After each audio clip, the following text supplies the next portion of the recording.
He signed the papers with a smirk. 7 years. 7 years of Evelyn Marlowe cooking his meals, ironing his shirts, sitting in silence at the edge of his world. And Grant Holloway couldn't even look up from his desk when he handed her the divorce documents. He slid them across the mahogany like a receipt he no longer needed. When she reached for the pen, he leaned back in his leather chair, arms crossed, and said it with the kind of certainty men use when they've already forgotten someone is still in the room. You were never the woman I needed.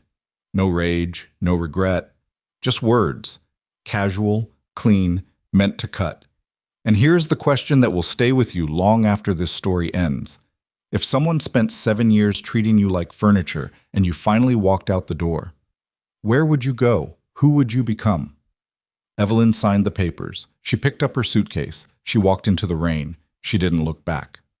If this story already has you gripping the edge of your seat, you're exactly where we want you. Subscribe to the channel and follow every part of Evelyn's story to the very end, because what happens next will shake you.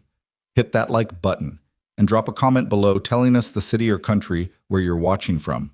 We want to see just how far this story has traveled. The rain came down the way it always did in Caldwell Harbor. Sideways, cold, indifferent. It hit the pavement outside Grant Holloway's office building at 7:43 in the evening, and it soaked through Evelyn's coat before she reached the bottom step. She had one suitcase, a black rolling bag she'd owned since before she married him, back when she still believed her life was going to be something she chose. She didn't call a cab. She walked. The building behind her was 42 stories of glass and steel that Grant had spent the better part of a decade building into one of the most recognized commercial development firms on the eastern seaboard. The lobby was warm through the windows. She could see the gold lettering on the reception desk from the sidewalk, Holloway Group, and she felt nothing when she looked at it. Not bitterness, not relief, just the strange, hollow weightlessness of a woman who had been invisible for so long she wasn't certain anyone would notice she was gone. She had nowhere specific to go. She knew that walking away from the building. She knew it when she wheeled her suitcase through a puddle outside the parking garage and kept moving anyway. She'd lived inside Grant's orbit so completely that her own edges had gone soft. His friends were her contacts. His calendar was her schedule. His address was the only address she'd known for 7 years. Evelyn Marlowe was 41 years old, and she had just become a woman with nowhere to be. She found a diner 6 blocks from the office. One of those places that exists in every city but belongs nowhere. Fluorescent lights, cracked vinyl booths, a laminated menu held together with tape. She sat in the back with her suitcase against the wall and ordered coffee. She didn't drink and stared at the tabletop for a long time. The waitress left her alone. That at least was something. She'd met Grant at a charity dinner 11 years ago. She had been working in contract law then. Small firm, steady work, nothing glamorous. He had charmed her the way certain men charm women, completely, efficiently, and with the specific focus of someone who wants something and is good at getting it. She hadn't seen it that way at the time. At the time, she had believed she was being loved. The first year of their marriage, she still worked. Second year, she started working less. By the third year, Grant had made it clear, not cruelly, never directly, that her presence at home served the household better than her presence at an office. There were dinners to host. There were his colleagues' wives to coordinate with. There were appearances to maintain. And Evelyn, who had never been a woman who needed applause, told herself it was a reasonable arrangement and kept telling herself that until she stopped examining it at all. She became good at the quiet life. She became, in fact, exceptional at it. She managed their household with the same methodical precision she'd once applied to contracts. She tracked every vendor, every service agreement, every maintenance schedule on the building they owned, in addition to their primary residence. She'd once caught a significant error in the insurance coverage on Grant's commercial properties, the kind of error that would have cost him several $1,000,000 if it had gone unnoticed. She'd corrected it quietly, mentioned it to his property manager, and never told Grant directly because by then she had learned that pointing out problems made him defensive, and his defensiveness always circled back to her. He never knew. She sat in the diner and thought about that. How many times had she smoothed something over that he never saw? How many problems she had quietly solved in the background of his loud, successful life? You were never the woman I needed. She turned the words over the way you turn something sharp in your hand, feeling for the edge, wondering if it would cut worse the second time. It didn't. What surprised her, what frightened her a little, if she was being truthful with herself, was that she felt no particular desire to argue with him. No rage building in her chest, just a strange, quiet clarity, like a window being cleaned from the inside. She left $20 on the table for a $4 coffee and picked up her suitcase and kept walking. She stayed that first night in a hotel 8 blocks from the harbor. A decent place, not expensive, the kind that doesn't ask questions. She sat on the edge of the bed in her wet coat for a long time before she thought to take it off. Her phone had 11 messages she hadn't opened, 3 from Grant's assistant, probably some procedural follow-up about the divorce paperwork. 1 from the building's property manager, the rest from a number she didn't recognize. She set the phone face down and lay back on the hotel bedspread and stared at the ceiling.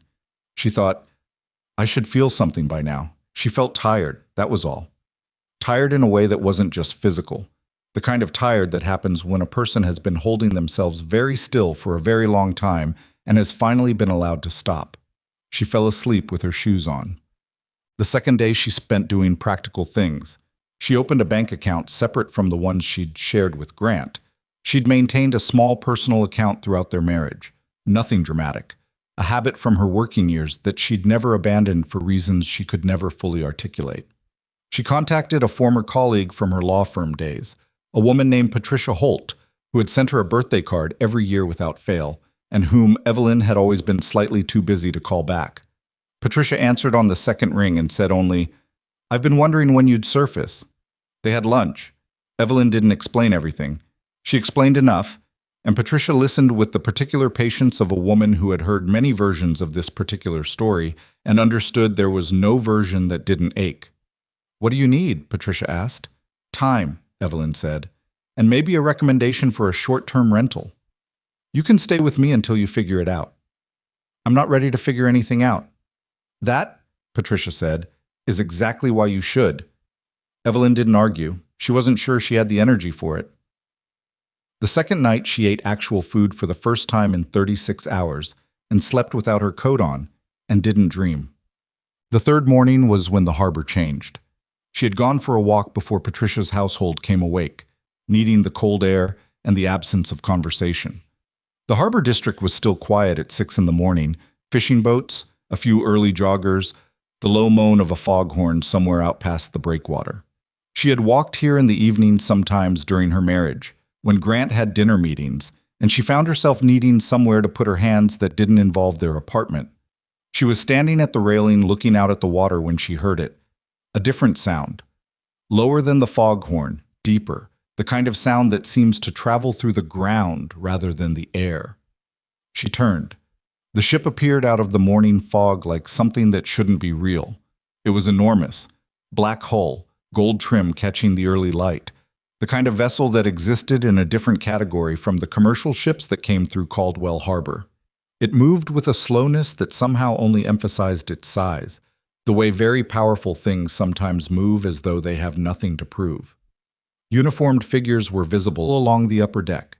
She counted at least a dozen, maybe more. The dock workers had stopped. The jogger who'd been pacing the waterfront stood with her hands on her hips, staring. Someone behind Evelyn said something under their breath that she couldn't make out. The yacht, because that's what it was, though the word felt absurdly insufficient, came to rest at the private berth at the far end of the harbor, the one that was almost never occupied. The city leased it to commercial vessels occasionally, but she couldn't remember the last time anything had actually docked there. Evelyn watched. A figure emerged from the main cabin onto the forward deck. She was too far away to read any detail. She could see he was tall. She could see the way the people around him arranged themselves, not casually, not informally, but with the specific, practiced efficiency of people who were trained to be exactly where they needed to be before they were asked. Something about that made the back of her neck prickle. She didn't stay. She turned and walked back to Patricia's apartment and told herself it was simply someone wealthy passing through the harbor. That was all. The city attracted money. This was not unusual. But she walked faster than she'd intended, and her hands were cold inside her pockets, and something in her chest was doing something she couldn't name. Not quite fear, not quite anticipation. Something older than either. By 10 o'clock that morning, Caldwell Harbor was not quiet anymore. Patricia's apartment had a television in the kitchen, and it was on during breakfast, tuned to the local news, because Patricia was a woman who liked to know what was happening in the world while she drank her coffee. Evelyn was washing her cup at the sink when the Chiron caught her eye. Unidentified luxury vessel arrives at Caldwell Harbor. Private berth. Speculation grows about owner's identity. She turned. The camera footage was shaky, shot from the dock, someone's phone. But the ship was unmistakable, black and gold against the morning gray. And then the anchor cut to a press conference that apparently had just concluded at the Harbor Authority building.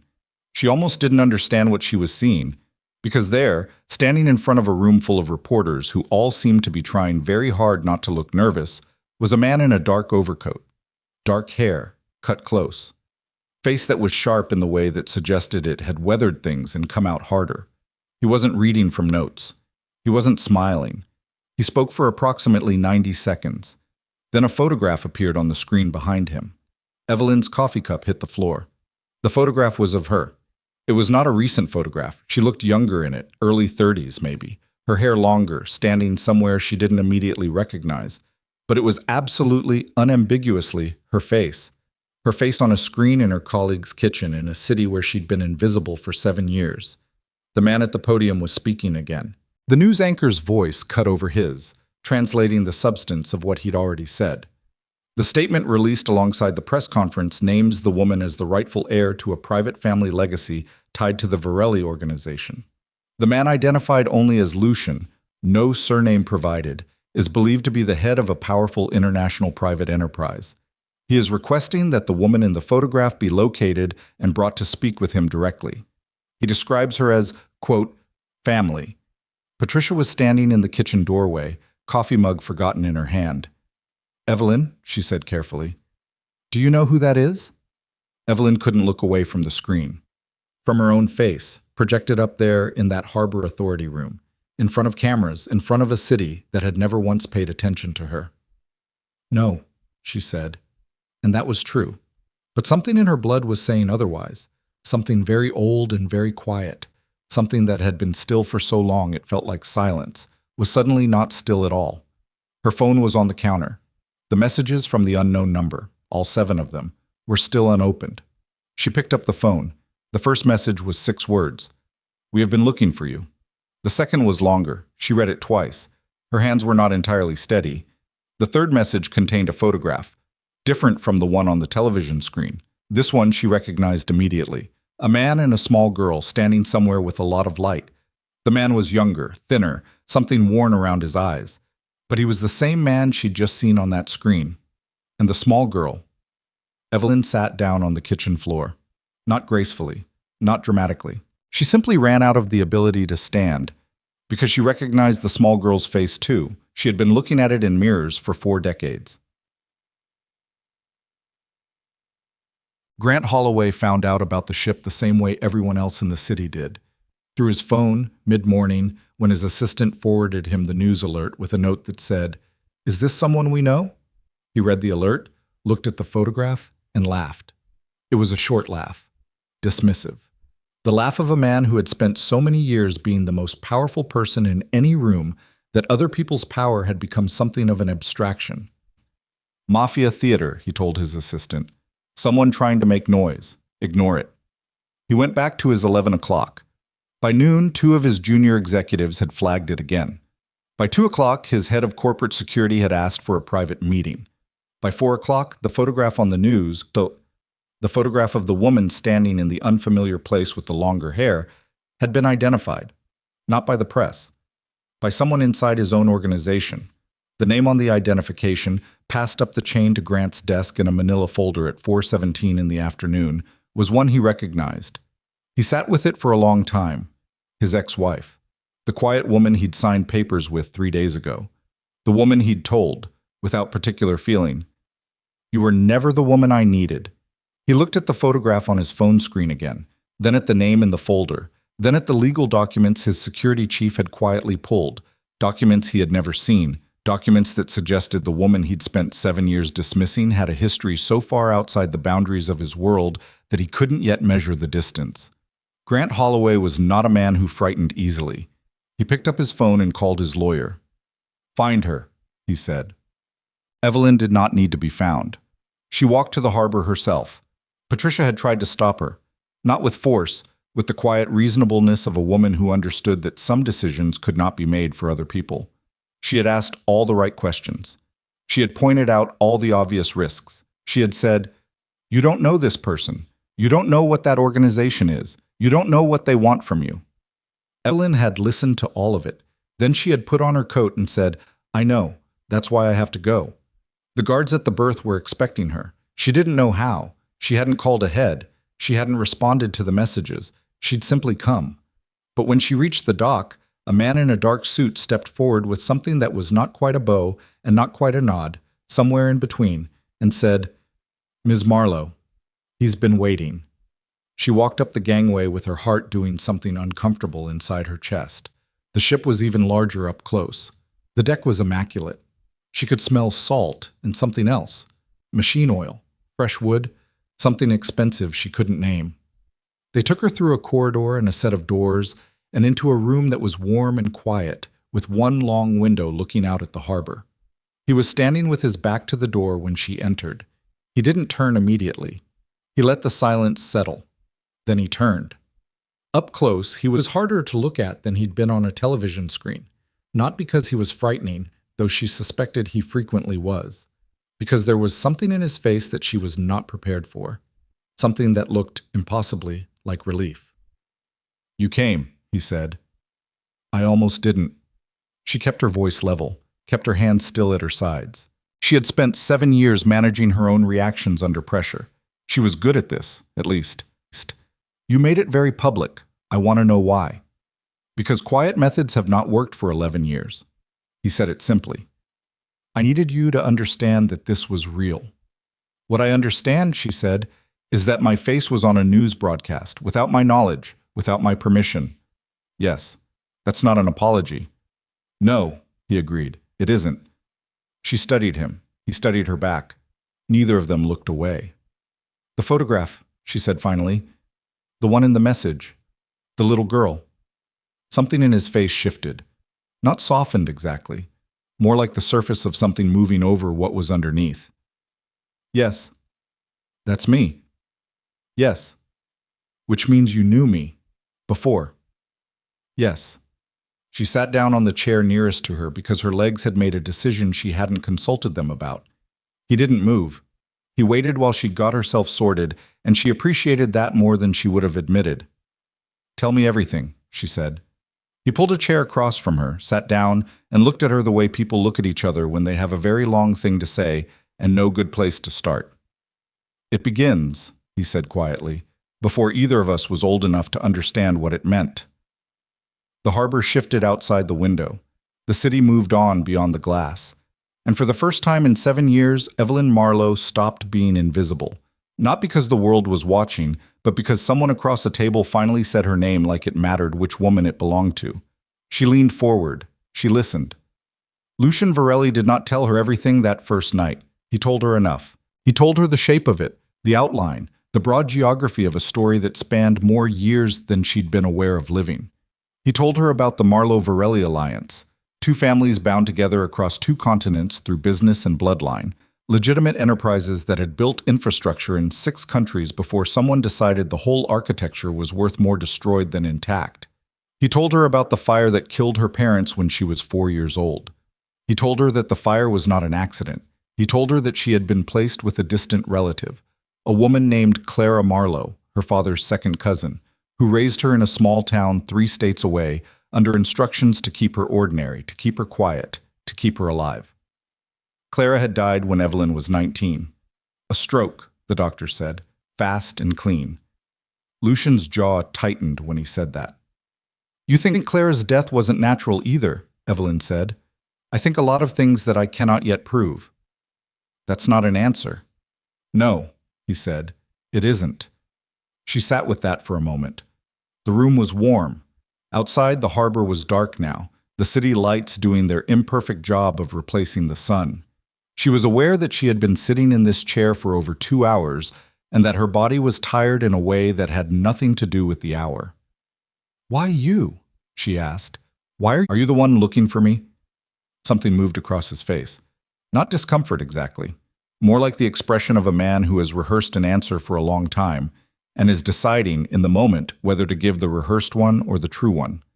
Because your father was the only man who ever pulled me out of something I could not pull myself out of, he said. I was 17. I was in a situation that should have ended me. Your father did not have to help. He chose to. He chose to because he believed people were worth more than their worst circumstances. He paused. I have not forgotten that. Evelyn looked at him steadily. He sounds like someone I would have wanted to know. He was, Lucian said, and this time the words came out rougher, less controlled, and she believed them. She stood. Her knees protested. She pressed her palms flat against her thighs and breathed for a moment, and then straightened. I need to sleep, she said.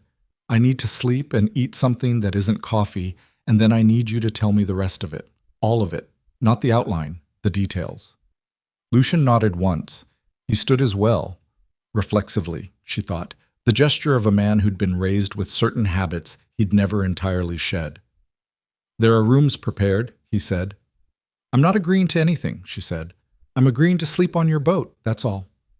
I know. She moved toward the door, then stopped. She turned back. The photograph, she said. In the message. You and the little girl. Where was it taken? He looked at her for a long moment before he answered. Your family's house, he said. 2 weeks before the fire. She nodded. She didn't trust herself to say anything else right then. She walked out. He watched her go. Neither of them had any idea, yet, how much the next 24 hours were going to cost them both. She woke at 4 in the morning to the sound of voices. Not alarmed voices. She registered that first, lying still in the unfamiliar bed, her whole body going quiet the way bodies do when they're trying to gather information before they commit to a reaction. The voices were down the corridor, 2 of them, low, quick, the specific cadence of men who were arguing while trying not to be heard arguing. She recognized Lucian's voice. She did not recognize the other. She got up. She did not put on her shoes. She moved to the door in socked feet and opened it 3 inches and listened. Cannot continue to assume she's clean, the other voice was saying. The accent was precise, European, with the flattened vowels of a man who had learned English as a calculated professional choice rather than a natural one. You bring her onto this ship, you expose everything we've spent years protecting. She's not a threat. Lucian's voice was quieter, harder. You don't know that. You know the girl you saw in a photograph 20 years ago. People change. People are turned. You of all people should understand what someone with her background could be leveraged into. Victor. The name landed like a door closing. That's enough. Silence. Then, I'm asking you to be careful. That's all I'm asking. I heard you. Lucian, I said I heard you. More silence. Then footsteps. The other man, walking away from Lucian, not toward Evelyn's end of the corridor, but she pulled the door shut anyway and stood in the dark with her back against it and let her heart do what it needed to do. Victor. She filed the name, filed the voice, filed the precise shape of what she'd heard. Not the words, but the intention underneath the words, the particular texture of concern that wasn't quite concern, that had something harder at its center.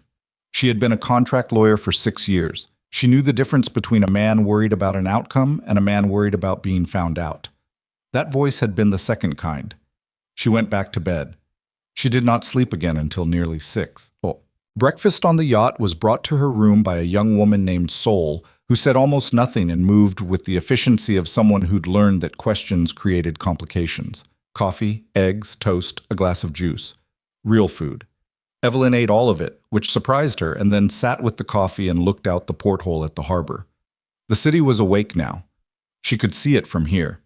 The buildings, the waterfront traffic, the ordinary machinery of a Tuesday morning. She had a sudden vertiginous sense of how strange it was to be sitting here.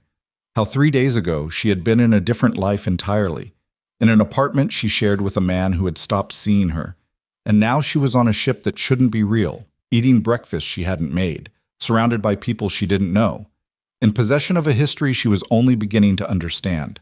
She thought about Grant, not with longing, more the way you think about a country you used to live in, recognizing the shape of it, understanding what it cost you, not particularly wishing you were still there. She wondered if he'd seen the news broadcast. She suspected he had. She suspected he had his lawyers working on something. She did not know exactly what, but she knew Grant well enough to know that the idea of Evelyn being important to someone powerful would not sit easily with him. Grant's relationship with power was very specific. He needed to be the most powerful person in any dynamic he occupied. The revelation that his quiet, ignored ex-wife was connected to something vast and opaque would not read as interesting to him. It would read as threatening. That, she realized, was going to be a problem. A knock at the door. She said, "Come in." Lucian entered. He looked like he had also not slept particularly well. There were shadows under his eyes that she didn't think were chronic. But he was fully dressed, the dark overcoat replaced by a charcoal jacket and a plain shirt, and he moved with the same economy of motion she'd observed the night before. A man who had learned a long time ago not to waste himself on unnecessary movement. "There's someone I need you to meet," he said. "Good morning to you too." Something crossed his face that was almost a smile. "Good morning. There's someone I need you to meet." "Who?" "My chief advisor, Victor Rainsford." She put the coffee cup down, carefully, kept her face exactly as it had been a moment before. "All right," she said. Victor Rainsford was 62 years old and looked like a man who had spent those 62 years perfecting the art of being underestimated. Medium height, silver-haired, with the kind of face that arranged itself naturally into an expression of thoughtful concern. He wore his clothes the way cautious men wear them. Well-fitted, but not flashy, everything designed to communicate competence without provoking attention. When he shook Evelyn's hand, his grip was measured, exactly firm enough to be respectful, not a fraction beyond that. "Ms. Marlowe," he said warmly, "it's an honor, truly." "Thank you," she said. She watched his eyes. They were pale, grayish blue, and they were busy behind the warmth, moving across her face with the speed of someone cross-referencing what they were seeing against something they already knew. Lucian was watching them both. They sat in the main lounge, a long room with low sofas and a table that could seat 12, currently set for 3. Coffee service in the center. Victor poured for her without asking, and she let him because it gave her something to observe. How a man serves coffee when he thinks he is the one actually in control of the room. "Lucian tells me you're adjusting to all of this quite well," Victor said. "I'm not sure I'd use the word adjusting. I've been listening." "Of course." He nodded. "It's a great deal to take in. We understand that. The history alone." He made a small gesture, the kind meant to convey the enormity of something while keeping the speaker positioned above it. "Tell me about the history," she said. "From your perspective. You've been with Lucian a long time?" 20 years, Victor said. "I was present during the early period of Reconstruction after your family's—" He paused with the practiced delicacy of a man who has learned that pauses communicate sensitivity. "After what happened?" "After my parents were killed," she said. A brief stillness around the table. Victor nodded again, slower this time. "Yes." "So you were involved in the investigation into what happened to them?"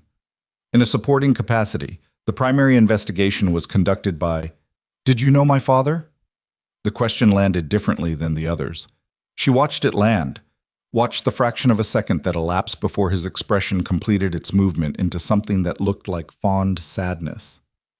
"By reputation, primarily. We met twice. He was an extraordinary man." "Lucian said he was." "He was." She picked up her coffee cup.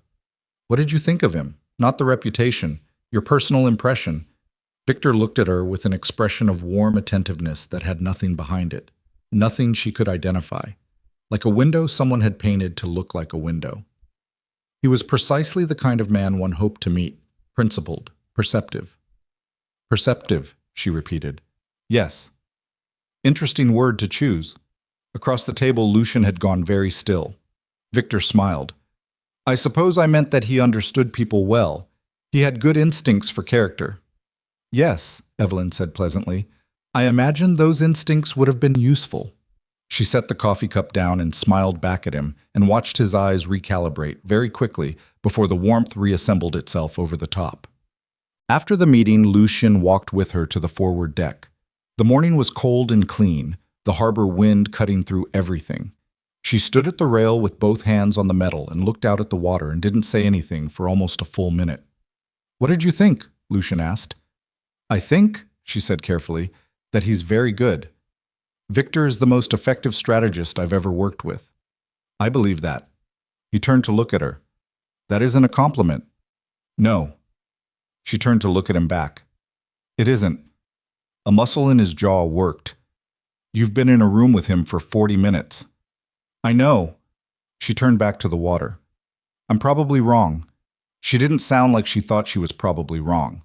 Lucian didn't push it, but she noticed that he didn't dismiss it either, and she filed that too. The documents arrived that afternoon. Lucian had a team, a legal team and an investigative team, distinct from each other but occasionally overlapping, and they had been working for some time on assembling the formal record of the Marlowe-Varelli inheritance, property records, corporate filings, trust documentation going back 31 years, medical records confirming bloodline through DNA comparison with samples Lucian had provided.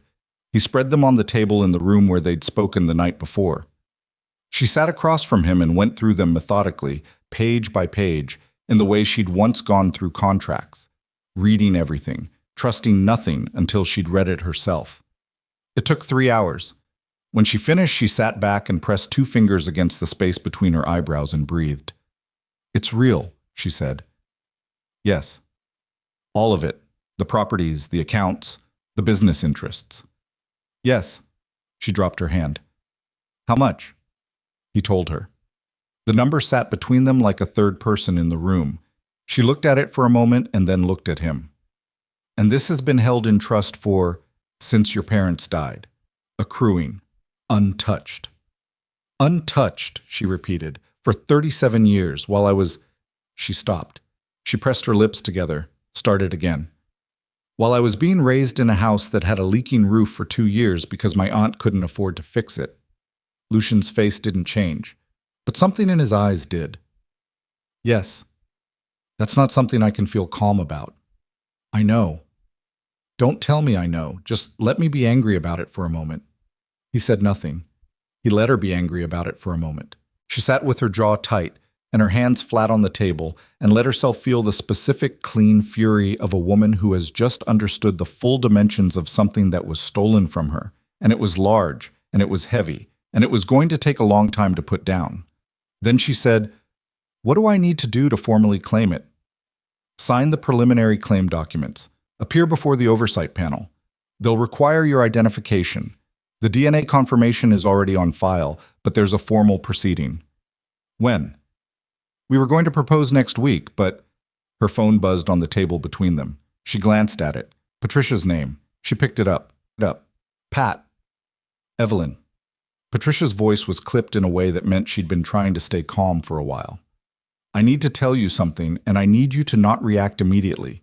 Can you do that? Evelyn looked across the table at Lucian. I can try. Grant's lawyers filed a motion this morning. They're claiming that your divorce agreement was signed under duress. They're trying to void it. The room was very quiet. They're also claiming, Patricia continued more slowly, that certain financial decisions made during the marriage, decisions involving Grant's company, were made with your knowledge and involvement. They're suggesting that your departure and this... She paused. This situation with the ship may constitute evidence of undisclosed financial interests that affected your husband's company. He's trying to tie me to his company, Evelyn said. He's trying to make it look like you were hiding something from him, which would mean the divorce terms were based on incomplete disclosure, which would mean the whole thing could be relitigated. Yes. Evelyn set the phone down on the table. She didn't hang up. She could hear Patricia still talking. But she set it flat against the wood and looked at the ceiling and breathed very carefully for approximately 4 seconds. Then she picked it back up.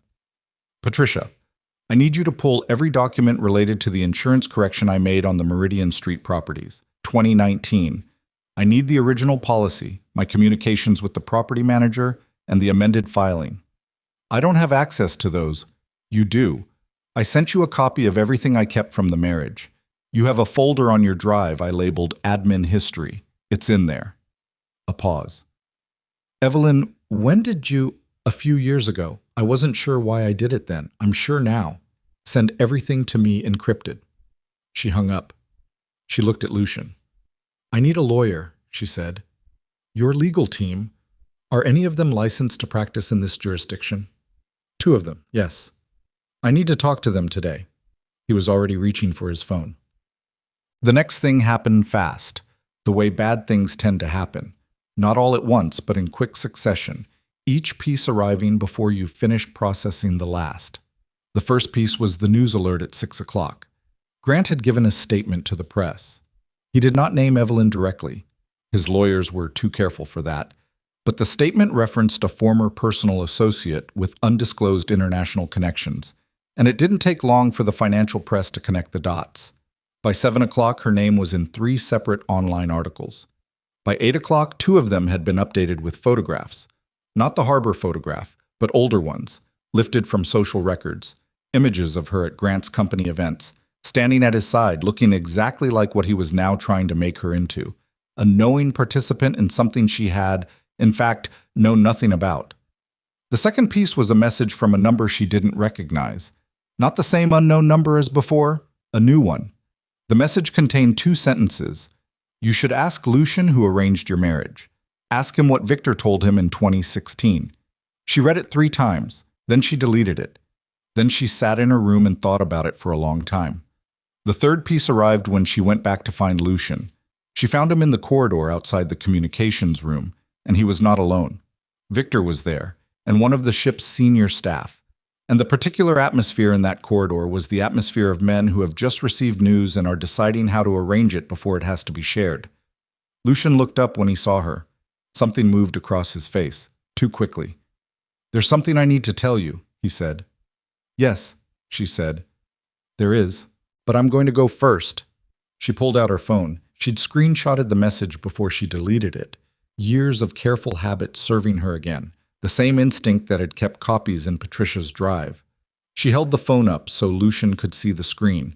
She watched his face with the focus of a woman who had spent 7 years learning to read the things men don't say out loud. He read it. The stillness that moved over him was different from his usual stillness, not controlled, not the stillness of a man conserving energy. The stillness of a man who has just been hit somewhere internal and is working out the damage. Behind him, she saw Victor. Victor, who was also looking at the phone. Victor, whose pale eyes were absolutely, deliberately, elaborately calm. What happened in 2016? She asked Lucian. His jaw was tight.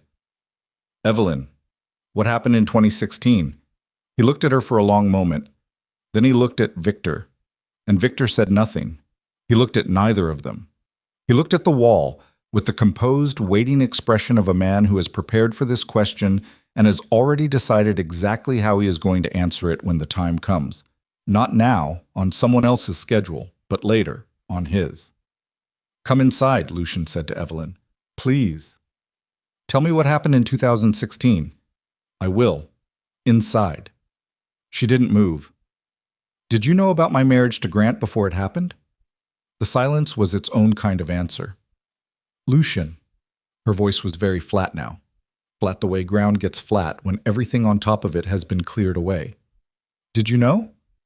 It's more complicated than, did you know? He looked at her. He did not look away, which she gave him credit for. Not many men would hold that gaze right now. I knew, he said, that someone had arranged for you to be introduced to Grant Holloway.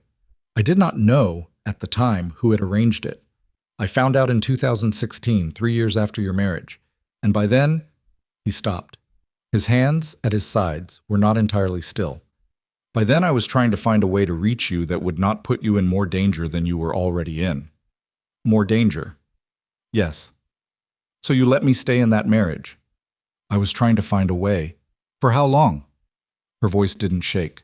She was proud of that later, when she thought about it. How many years did you know I was sitting in that man's house while you were trying to find a way? He had the decency not to answer immediately, not to give her a number that would make it sound reasonable. 4 years, he finally said. The corridor was very quiet. Behind Lucian, Victor was perfectly still, perfectly composed, watching them both with the pale, busy eyes of a man who understood exactly what was unfolding and had known, long before either of them, precisely how this moment would arrive. Evelyn looked at Lucian. She held his gaze for a count of 5, 6, 7. Long enough for him to understand that she was not going to look away, and that she was not going to give him something easier to respond to. Then she said, "I'm going to need you to be completely honest with me from this point forward. Not managed honesty, not strategic honesty. Everything. Yes. And I'm going to need you to tell me," she said, "exactly who arranged my marriage to Grant Holloway." Lucian looked at her. Then he looked past her, very briefly, at Victor. Victor looked back at him with an expression of perfect, sympathetic concern. And Evelyn, watching the thing that passed between those two men in that fraction of a second, the history in it, the weight, the specific geometry of trust straining against something it had never been built to hold, understood, with the same cold clarity she'd once used to read contracts, that she was not standing at the beginning of the answer. She was standing at the edge of the thing that had been hidden all along, and someone in this corridor had been keeping it hidden, and one of the two men in front of her knew exactly who that person was, and was not yet ready to say it out loud. She crossed her arms. She settled her weight. She looked at Lucian Varelli, and she waited. She had become very good, over the years, at waiting. Lucian moved first. He stepped back from the corridor and opened the door to the communications room and held it, not with deference, not with apology, but with the specific gravity of a man who understood that what was about to happen required 4 walls and no witnesses beyond the necessary ones. Evelyn walked past him without touching him. Victor followed. The door closed. The room was smaller than the main lounge, functional, utilitarian, screens along one wall, a central table with 4 chairs. Evelyn sat in the one nearest the door. Victor sat across from her. Lucian remained standing, which told her something about his state of mind. Men who remain standing in rooms like this are men who don't trust themselves to sit still. "Victor," Lucian said, just the name, nothing attached to it. Victor looked up with the patient expression of a man who has been waiting for a specific question for a very long time and has made his peace with the waiting. "I think," Victor said carefully, "that before we go any further, Evelyn should understand the full context of the decisions that were made." "Don't tell me what I should understand," Evelyn said. "Answer the question." Victor's eyes moved to her, that pale, calibrating gaze. The question being, "Did you arrange my marriage to Grant Holloway?" The silence lasted 4 seconds. She counted. "I facilitated an introduction," Victor said. "That is accurate." The air in the room changed. She felt it change, felt the temperature of it, the density. Lucian's hands, at his sides, had gone completely still in the way that things go still before they break. "Facilitated," she said. "The situation in 2013 was extremely precarious. You were living alone in the city. You had no protection. The people who had been watching you for years, the same people responsible for what happened to your parents, had begun to make moves. We needed you placed somewhere that appeared stable, somewhere that looked, from the outside, like an ordinary life. You used Grant. Grant Holloway was a useful structure, a prominent man, a visible household, a social position that would make it difficult for anyone to approach you directly. You would be, for all practical purposes, hidden in plain sight." She looked at him for a long moment. She was aware of her own breathing, steady, deliberate, the breathing of a woman keeping something very large contained inside a very small space. "For all practical purposes," she said, "I was being used as an asset. You were being kept alive. I was being managed." Her voice was quiet. It was the quieter for being quiet. "Without my knowledge, without my consent. You took my life and you arranged it to suit your operational needs and you called it protection." Victor's expression didn't waver. "Would you have consented at the time? If we had approached you in 2013 and told you everything, the bloodline, the inheritance, the enemies, would you have accepted our protection willingly? That's not the point. I think it's precisely the point. The point," she said, "is that you didn't give me the choice. You made the decision that I couldn't be trusted with my own life, and you acted on that decision for 7 years. 7 years, Victor. 7 years in a house with a man who looked at me like I was something he'd misplaced, because you decided that was safer for me." Something moved across Victor's face. Something real for once. Not the warmth, not the concern. Something older and harder, and more honest than either of those. "Yes," he said. "That's what I decided." The honesty of it stopped her for just a moment. She hadn't expected it. She'd expected deflection, more careful language, more strategic positioning. Not that flat, clean yes. She turned to Lucian. When you found out in 2016 that Victor had arranged it, I confronted him, Lucian said. His voice was controlled, but it cost him something. He explained the reasoning, the threat assessment, the decision-making process at the time.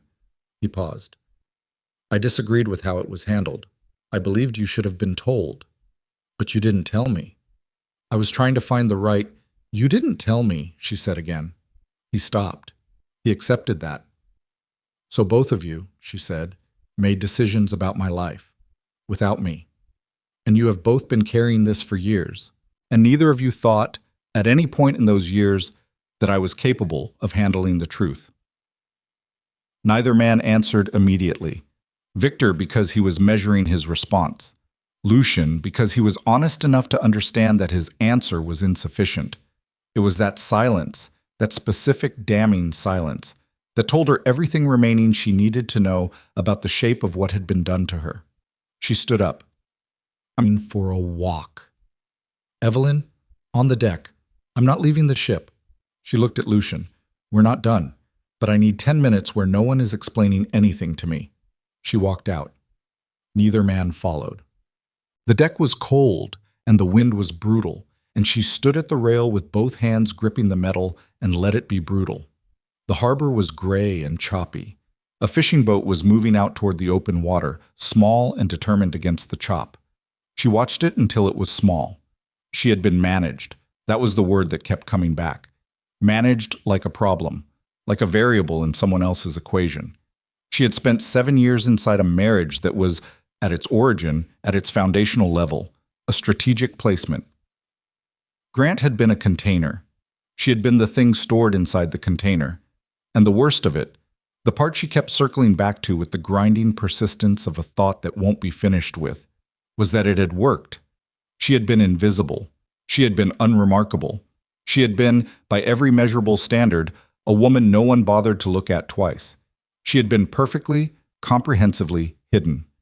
She thought about Clara, her aunt, the woman who raised her, who had died of a stroke at 61 and who had never once, not once in all the years of Evelyn's childhood, given any indication of the thing she was carrying, the weight of knowing, the weight of the arrangement, the specific, exhausting performance of a woman pretending that an ordinary life was simply an ordinary life. Had Clara known? Had she known about Victor? About Lucian? About the money sitting in trust somewhere while her roof leaked? The fishing boat was gone. She turned back toward the ship. She found Lucian alone. Victor had gone. She didn't ask where, and Lucian didn't volunteer it. They sat across from each other at the small table, and Lucian put a cup of coffee in front of her, and she drank it without tasting it. The documents, she said, the inheritance documents. If I sign the preliminary claim, what's the timeline? 3 to 4 weeks for the oversight panel to convene, another 2 weeks for formal processing. Then, who knows we have the documents? He looked at her.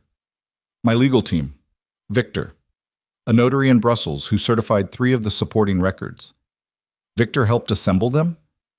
He's been working on this case for 8 years. She put the cup down. And if someone wanted to stop the claim, what would they need to do? Legally? Challenge the documentation.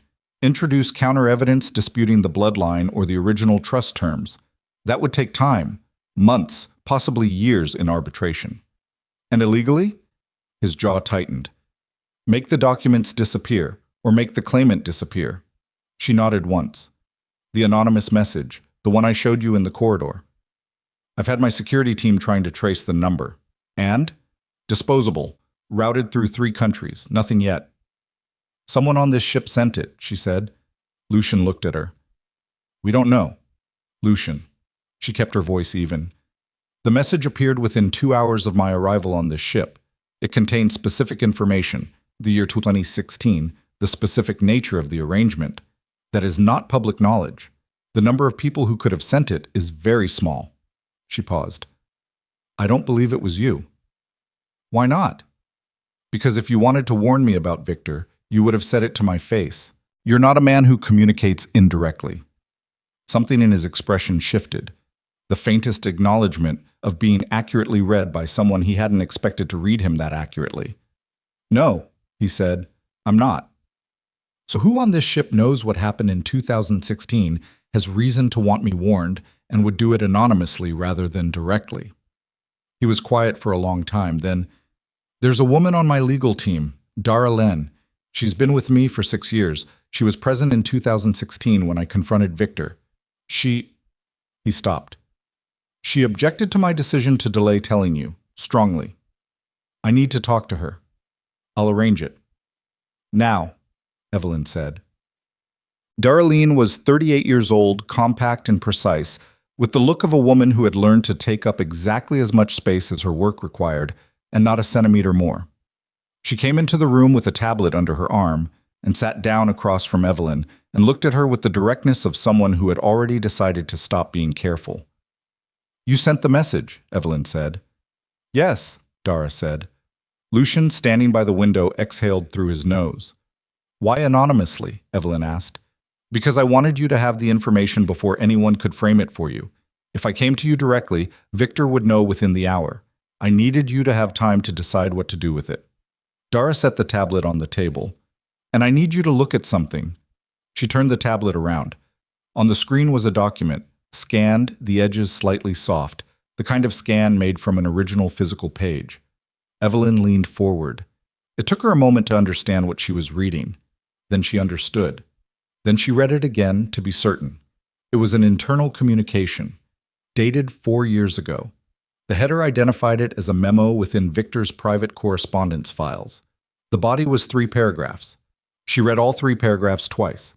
By the second reading, her hands were completely flat on the table because she needed them to be flat on something. The memo outlined a contingency. Victor's contingency. Written in the careful, depersonalized language of a man who had spent decades writing things down in ways that could not be used against him directly. The contingency involved the inheritance claim. Specifically, it outlined what should happen if the heir were located and the claim were about to be filed. It described a series of steps. The steps involved the claimant's legal documentation, specifically how that documentation could be accessed, compromised, and rendered invalid. It referenced a contact outside the organization, unnamed, described only by a code designation.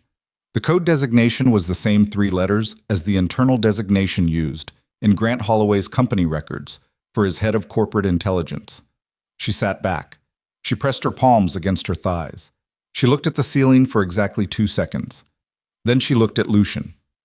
Victor has been in contact with someone inside Grant's company, she said. Lucian looked at the tablet. The color of his face had changed. Not dramatically, not in the way that shows in films, but in the specific, subtle way of a man whose blood has redirected itself away from his surface because his body understands, before his mind has finished processing, that something foundational has just cracked. When did you find this? He asked Dara. 3 weeks ago. I've been trying to verify it independently before bringing it forward. Dara kept her eyes on Evelyn. The reason I needed you here, specifically, the reason I sent the message, is that the contact in Grant's company isn't just a passive informant. According to the financial records I've been able to trace, money has moved, in both directions, over 18 months. Victor has been funding something inside Grant's company, Evelyn said. Yes. Or Grant's company has been funding Victor. Dara nodded. Or both. Evelyn looked at Lucian. Grant's lawyers filed that motion this morning, trying to void the divorce, trying to connect me to his company's financial decisions. Yes. Victor knew I was here. Victor knew I'd be filing the inheritance claim. Yes.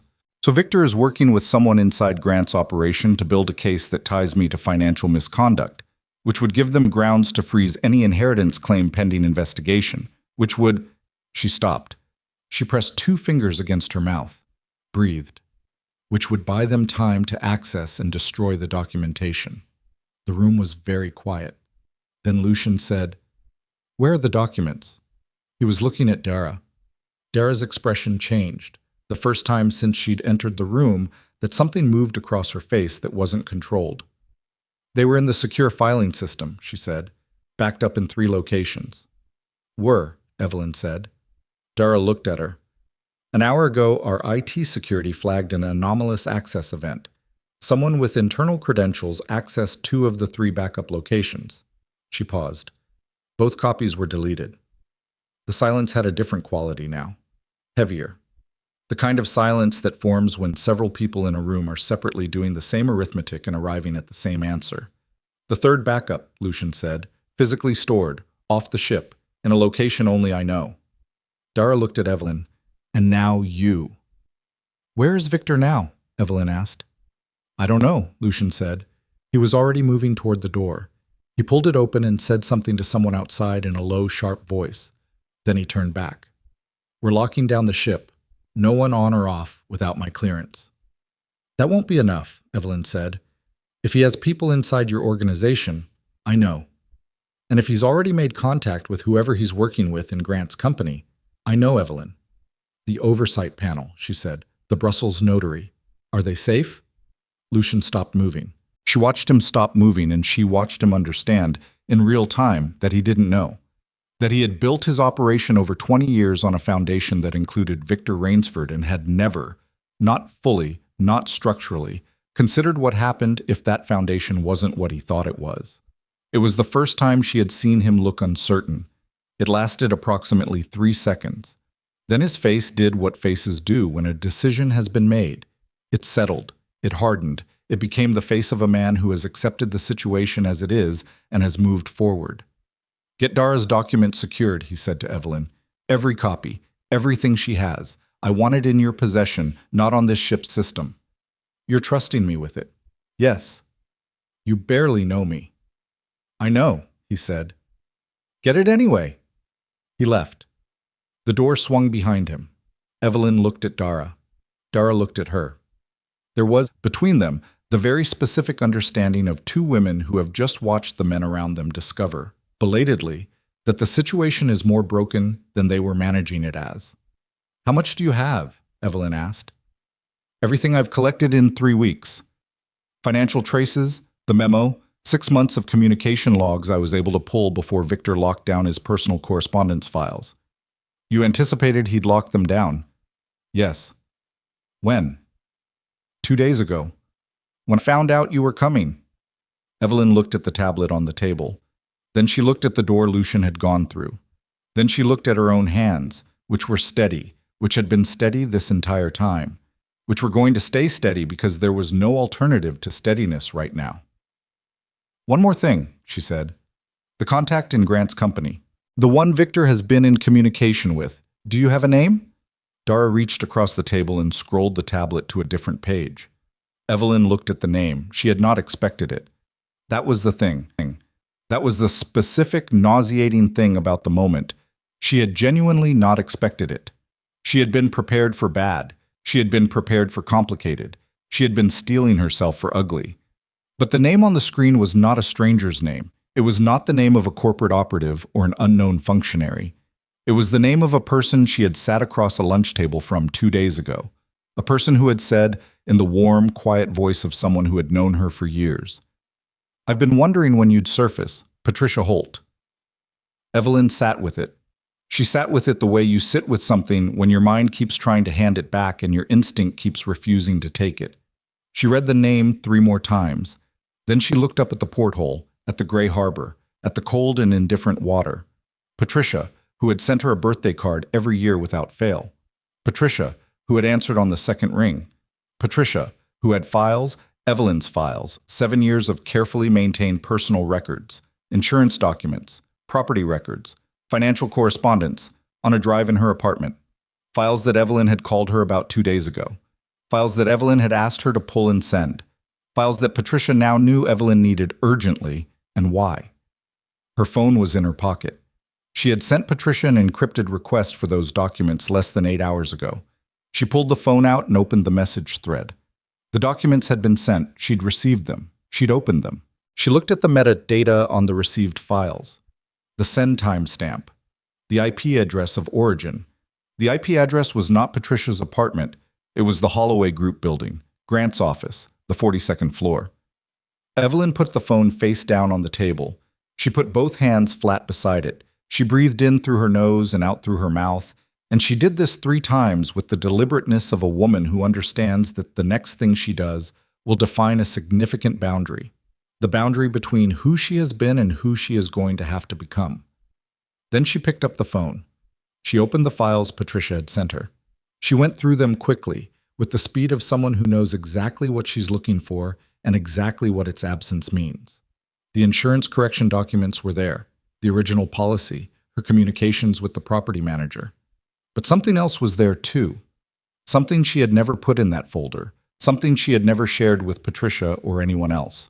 A document she had kept on her own personal drive, encrypted, which contained notes she had made over 2 years during her marriage about certain financial irregularities she'd noticed in Grant's company. Irregularities she'd seen peripherally, through the household management, through invoices and vendor contacts that passed through her hands. Notes she had written out of a lawyer's habit, telling herself they were nothing, telling herself she was being paranoid.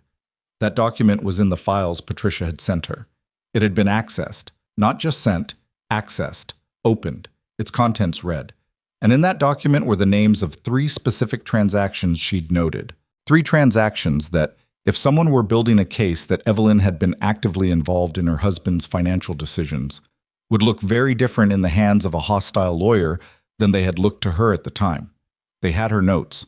They had her words, in her own handwriting, on her own document, describing financial activity at Grant's company. Victor had them. Grant's people had them. She stood up from the table. Her legs were functioning. That was something. "We need to find Lucian," she said to Dara. "Right now." "What happened?" Evelyn was already at the door. "They have documentation that makes me look complicit in Grant's financial decisions. My own documentation. Notes I wrote in private over 2 years during the marriage." She looked back at Dara. "If that gets in front of the oversight panel before we file the inheritance claim, the claim is frozen pending investigation. If the claim is frozen, Victor has time to destroy the third backup. If the third backup is destroyed, there's no inheritance claim," Dara said. "There's no inheritance claim," Evelyn confirmed. She opened the door. Then she stopped. Something had arrived. A thought, a specific thought, the kind that arrives with the cold clarity of something that has been waiting for you to be ready to think it. "The notes in my document," she said slowly. "The 3 transactions I wrote about. I didn't know what they were at the time. I thought they were irregularities. But if Victor helped arrange my marriage, if Victor has had a connection to Grant's company for years," she turned to look at Dara. "Those transactions, is it possible they were Victor's, not Grant's?" Dara stared at her. "Is it possible," Evelyn continued, "that money was moving through Grant's company for years, money Victor controlled, and that Grant himself didn't know where it came from or what it was for? The same way Grant didn't know who I really was. The same way Grant was managed." The corridor beyond the door was empty. Somewhere deeper in the ship, she could hear voices. Lucian's people moving, the ship going into some kind of operational response. The sound of machinery under pressure. Dara said, if that's true, Evelyn said, then Grant isn't the architect. Grant is the same thing I was. A structure, a container." She stepped through the door into the corridor. "Victor has been running both sides of this for years, and we just ran out of time to prove it before he finishes what he started." She started moving down the corridor toward the sound of Lucian's voice, and behind her Dara followed, and the ship moved under them both with the slow, powerful indifference of something very large that does not care, at all, what the people on its surface are about to do to each other.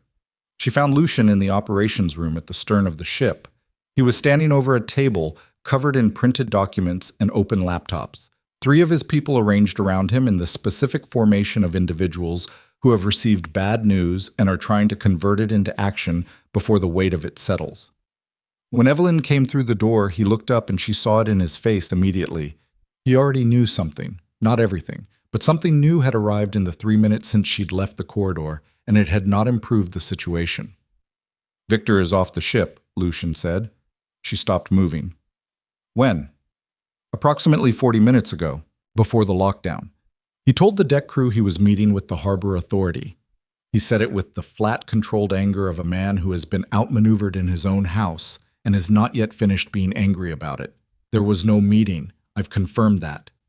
"He knew it was coming," Dara said from behind Evelyn. "He knew the moment you confronted him in the corridor." "Where would he go?" Evelyn asked. "He has properties in the city, safe locations. We know of 3. Lucian looked at the man to his left.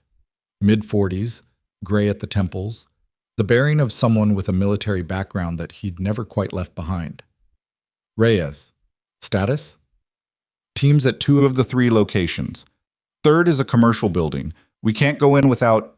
Get someone on it. Yes.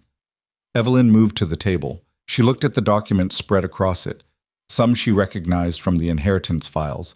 Others she didn't. There's something you need to know, she said. Both of you.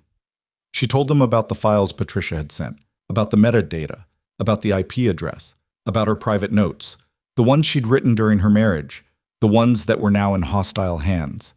She told it quickly, without preamble, because there was no time left for preamble. When she finished, the room was the kind of quiet that precedes significant decisions. Lucian looked at her. The transactions you noted. You still remember the specifics? I wrote them down because I'm a lawyer who couldn't stop being a lawyer even after I stopped practicing. Yes, I remember them. If I give you access to our financial records from the same period, I can cross-reference them. Yes. She moved around the table toward one of the open laptops. But that takes time and we don't have time. Victor is out there with documentation that poisons my inheritance claim, and the oversight panel convenes in 11 days, Dara said. 11 days is not enough time to build a countercase from scratch. No, Lucian said, it isn't.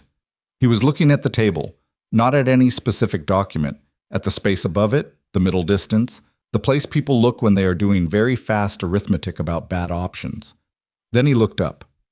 Grant, he said. Evelyn looked at him. Grant doesn't know what Victor has been doing. If your theory is correct, if Grant has been managed the same way you were, if those transactions were Victor's money moving through his company, then Grant is sitting on evidence of Victor's activity without knowing it's evidence. He paused. And Grant just had his lawyers file a motion based on documents that Victor's contact fed them, documents that make you look complicit. Grant is being used, Evelyn said. Yes, and he doesn't know it. That doesn't make him an ally. No. Lucian straightened, but it might make him a pressure point. Grant Holloway did not take Evelyn's call. He took Lucian's.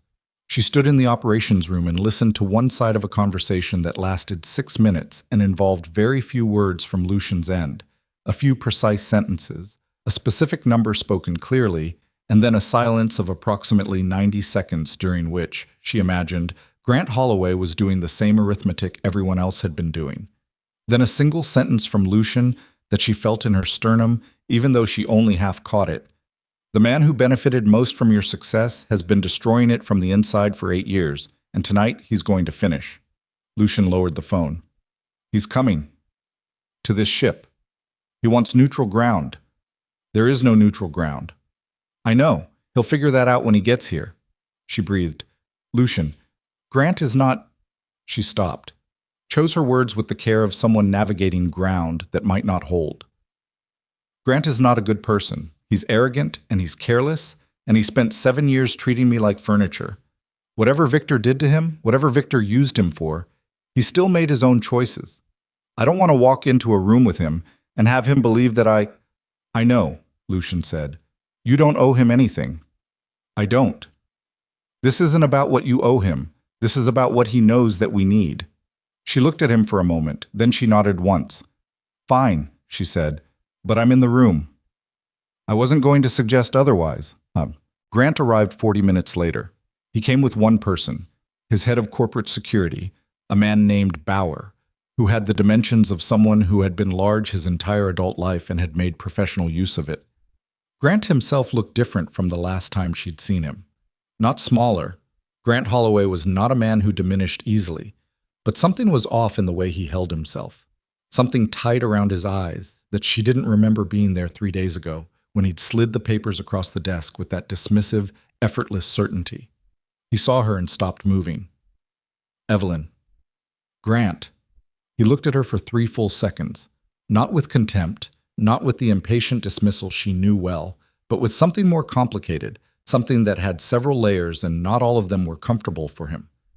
You look, we don't have time, she said. His jaw tightened. He was not accustomed to being interrupted. Then, something she didn't expect. He let it go. He looked at Lucian. You said 8 years. Sit down, Lucian said. They sat. All of them. Evelyn, Lucian, Grant, Bauer against the wall, Dara at the end of the table, with her tablet and her collected 3 weeks of evidence and the specific focused energy of a woman who has been waiting to lay something in front of people who can use it.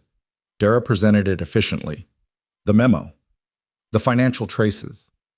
The communication logs. The code designation that matched Grant's internal intelligence classification. The money moving in both directions over 18 months.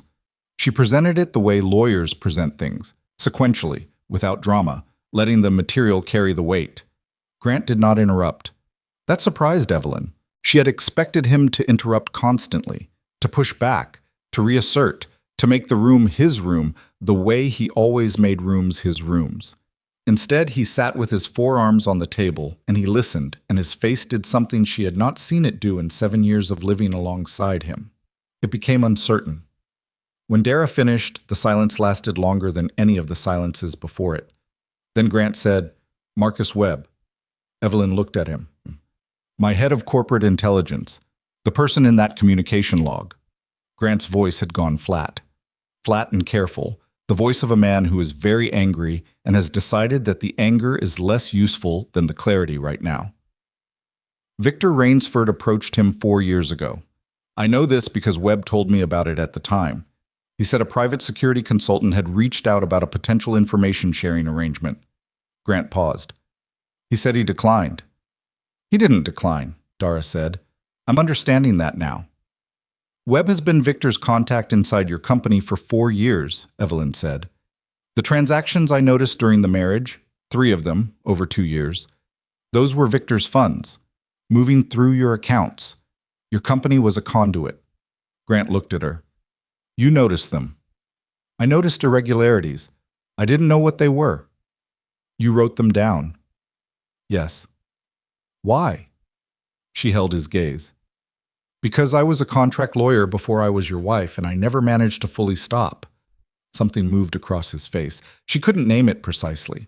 Something between acknowledgement and a specific personal discomfort that had more self-awareness in it than she'd given him credit for. The notes, he said.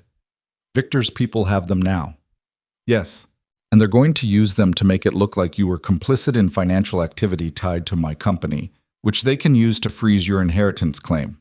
He said it flatly. Not a question. Doing the arithmetic in real time and doing it accurately. Yes, she said. Grant was quiet for a moment. Then he looked at Lucian. What do you need from me? What they needed was access. Specifically, access to 4 years of internal financial records from the Holloway Group, the original records, not the versions that had been filtered through Webb. If they could pull the original transaction data and trace it back through the routing, they could establish that the funds were not Holloway Group funds, that they were external, that they'd been laundered through the company's accounts without Grant's knowledge or authorization. That would transform the narrative. Instead of Evelyn being complicit in Grant's financial decisions, Grant would be the victim of a long-running infiltration, and Evelyn's notes would become evidence of early detection rather than participation. It was a viable countercase. It required the records. Grant called his CFO at 9:47 in the evening and instructed her to pull everything. His CFO, a woman named Tran, who had clearly been sitting awake waiting for something to happen, said it would take 3 hours minimum. Grant said, "Make it 2." While they waited, the ship's atmosphere tightened. Reyes came in at 10:15 with an update on the 3rd location, the commercial building. Victor wasn't there. One of his secondary contacts had been there, had left in a vehicle 20 minutes before Reyes's team arrived, and the building's internal surveillance had been wiped. Lucian absorbed this without visible reaction. The muscle in his jaw was working. His hands were flat on the table. Evelyn had been watching him long enough now to read the difference between his stillness when he was in control and his stillness when he was managing the feeling of not being in control, and this was the second kind. He's going for the 3rd backup, Dara said. Her voice was steady, but her fingers were tight around the tablet. If he knows I have a physical copy, does he know where it is? Evelyn asked. I don't think so. I've been careful. But if Webb has had access to your communications... Dara looked at her tablet. Her face went very still. I need to make a call, she said. She stood up and left the room quickly. Evelyn watched her go. She looked at Lucian. The physical backup, she said quietly. If Victor gets to it before we file. He won't. How do you know? Because Dara is the most careful person I have ever employed, and she would not have stored something that important somewhere it could be easily found. Victor has been inside your organization for 20 years. He knows how your people think. Lucian looked at her. I know, he said. That's what I'm dealing with right now. Grant, across the table, said nothing. He was watching them with the expression of a man who is trying to map a world he had not known existed until 3 hours ago. Dara came back at 10:31. She sat down. She placed both palms flat on the table in a gesture that Evelyn recognized as someone using physical sensation to stay focused. The backup is secure, Dara said. I moved it 2 days ago when I found the memo. It's in a location I haven't told anyone. Not Lucian, not anyone on the ship. She paused. But I need to go get it, tonight, before Victor finds a way to identify it. Take 2 of my people, Lucian said. If I take your people, they can be tracked. I need to do this alone or with someone Victor's network doesn't know. Evelyn looked at Dara. Dara looked back at her. I'll go, Evelyn said. Absolutely not, Lucian said. I'm not asking. She kept her voice level. Dara is right. Anyone from your organization is a liability. Victor has had 20 years to map your people. He doesn't know me, or he didn't 3 days ago. She paused. And I need to not be sitting in this room waiting for things to happen to me. I have done that for 7 years, and I am finished with it. The room held its breath. Lucian looked at her for a long moment. She looked back with the same steadiness she'd been holding since the corridor, since the operations room, since the moment she had read Patricia's name on Dara's tablet and understood that the world was significantly larger and darker than she'd been allowed to see. You come back, he said. I intend to, she said. They left at 11. Dara drove, a nondescript vehicle from the harbor's rental pool, nothing connected to the ship. Evelyn sat in the passenger seat with her hands in her lap and watched the city move past the windows. Where are we going? She asked. Law library at Hartwell University. I have a faculty access card. I did contract work for their legal department 2 years ago. The archive room has physical lockers. Very old system. No digital access log. Smart. I was a nervous law student once. We learned to be paranoid early. Evelyn almost smiled at that. Almost. They drove without speaking for a while. The city at 11 p.m. was a different city from the one she'd walked through in the rain 4 days ago. Or maybe she was a different person, and the city was the same. She watched it and thought about what had been done to her life, and tried to locate the correct feeling about it, and found that the feelings were too numerous and too large to fit in any one emotion, so she set them aside and focused on the street ahead. Her phone buzzed. Unknown number. Different from the previous ones. She answered. Silence for a moment, then, You should have stayed invisible. The voice was Victor's. She kept her own voice completely flat. How did you get this number? The same way I get most things. Patience. A pause. I want you to understand something, Evelyn. This is not personal. It was never personal. Your parents were... He paused again. They were collateral to something larger than you understand, and you were always going to be managed. The only question was by whom. And you decided it should be you. Someone was going to. At least I kept you alive. You kept me locked in a marriage for 7 years. I kept you breathing. His voice was still warm, still composed. The voice of a man who had told himself a story about his own actions for so long that the story had become the truth. This inheritance claim is not going to succeed. You can fight it, or you can walk away. If you walk away, you go back to whatever your new life is going to be, and no one troubles you further. And if I fight it, then you lose. And the losing will be public and humiliating, and it will involve your own words, in your own handwriting, and no one will believe that the woman who wrote those notes was merely an observant housewife. Dara was watching the rearview mirror. Her eyes flicked to Evelyn. Victor, Evelyn said. I need to ask you something, and I need you to be honest with me. Just once. A pause. Ask. Did you have anything to do with Clara's death? The silence lasted 6 seconds. It was the longest he had paused for any question. No, he said. She didn't know if she believed him. She filed the pause. She filed the quality of the no, not the automatic denial, not the practiced warmth, something different, something that might have been actual. Then I'll fight it, she said, and hung up. Dara exhaled. He's tracking your phone. Yes. Evelyn took the phone and removed the SIM card with the efficient movements of a woman who had been thinking about this since she answered the call. How much further? 6 minutes. Then we have 6 minutes before he knows we've gone dark. Dara pressed the accelerator. The law library was dark and silent, the way libraries are at midnight, the particular silence of buildings that spend their days full of people and their nights reclaiming the quiet. Dara's faculty card got them through the side entrance. They moved quickly through dim corridors, past shelves that went up to the ceiling, past carrels with their abandoned coffee cups and forgotten highlighters. The archive room was in the basement. Dara entered a combination on a physical lock, and they went in. The locker was the third from the left, bottom row. Dara knelt and opened it and removed a sealed envelope. Thick, rigid, the kind that contained multiple document sleeves. She held it for a moment. "Everything we need to prove Victor's connection to the Holloway transactions," she said. "The memo, the communication logs, the financial trace. 2 full copies."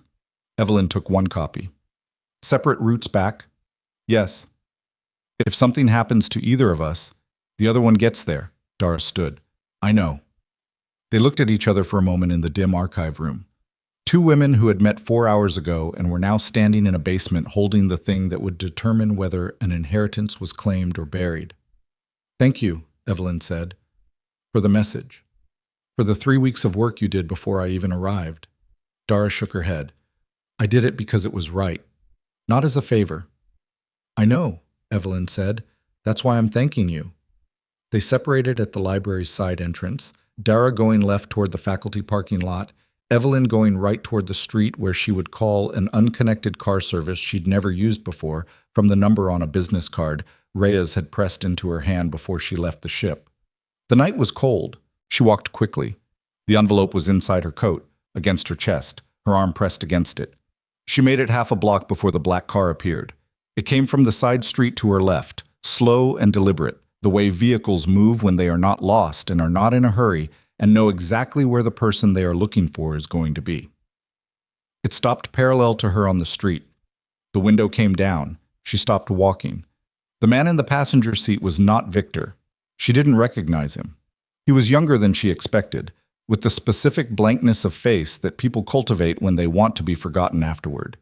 He looked at her the way people look at a problem they've been sent to solve.